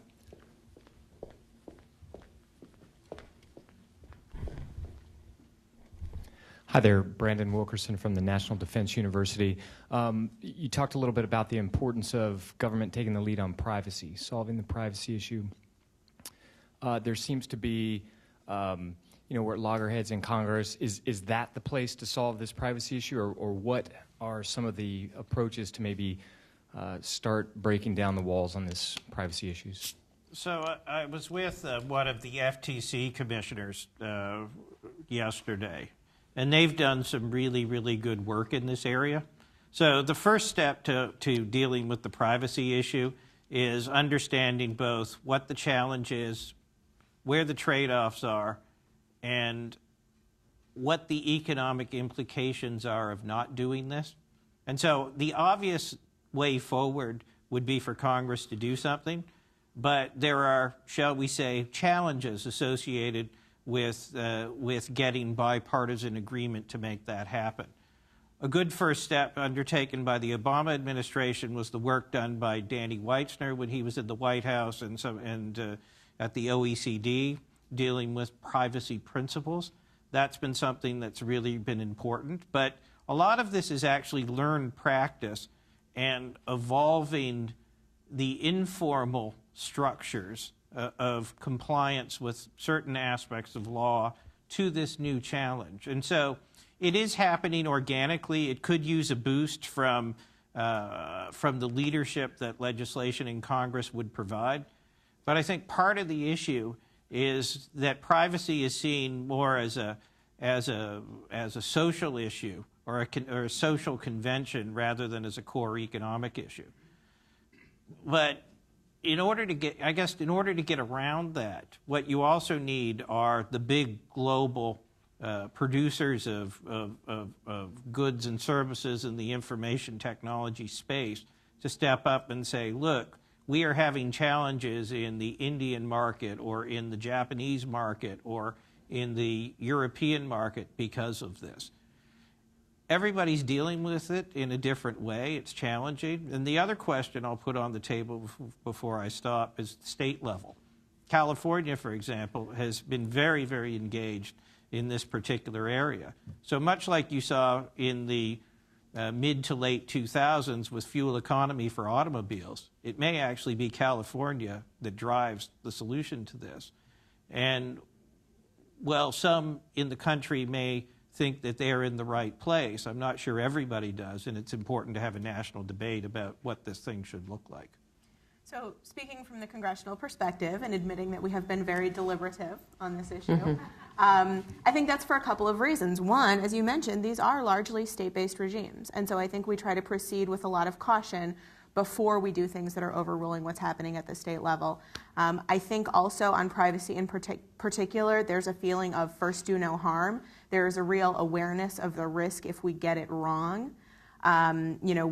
Culturally, we're different than Europe, but you can see some of the economic costs of what their approach has been on these issues. And so I think we just want to make sure that we look at it very carefully. It's not a purely partisan issue, and I think that's a positive thing. We've got a bipartisan working group that's been having, stakeholder meetings and discussions and policy debates to try to come to the right conclusion. Not to be able to just say we've done something about privacy, but to make sure that when we act, it's the right thing and we don't damage the real potential that's here. Thanks. Well, we're just about out of time, but if any of the panelists would like to add 1 minute and 1 second of commentary, I welcome that.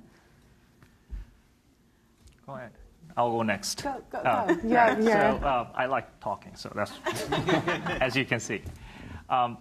So IoT is extremely great opportunity for every industry, and not just industry, for universities, researchers, and governments too.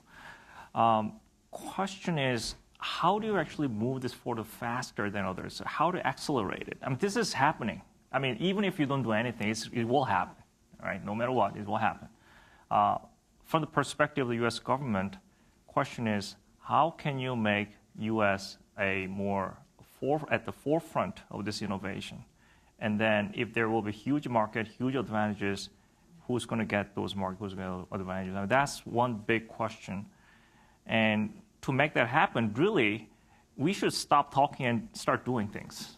Okay, that's kind of what I always say. I mean, we should not stop talking, but in addition to talking, showing great presentations and animations, nice stories and scenarios that you wake up in the morning, there's a temperature shower, TV turns on automatically based on your mood, which channel you want to see. Great stories and great scenarios. At the end of the day, you have to look at what are the real benefits. What are the real business cases? And you have to focus on that before you start even talking about communication protocols and which sensor you put in. Because at the end of the day, that's what matters. Amen to that. Please thank our panel with me. And I'd like to invite back up Daniel Castro for final remarks. All right. Good. Great. Well, thanks to everyone today. Thanks to this panel. Thanks to Travis for this last for moderating this last panel. I'd like to just close by saying I think today we've gone through obviously a number of different perspectives on the Internet of Things, and it's clear that there's a lot of challenges. There's huge opportunities, though. There's huge potential benefits, and importantly, I think there's many ways that the government can be pressing forward in this area, not only through taking a very smart and focused approach on regulation, but also through legislation, also through executive action at the federal, the state, and the local level. So thanks to everyone for coming out today. Thank you again to our sponsors, Intel, Toyota, Verizon, and U.S. Telecom. Thanks to our media partner, the Christian Science Monitor, and Passcode, their new vertical. And thanks again to all of our panelists today, and thanks to all of you for coming out and participating. Thank you.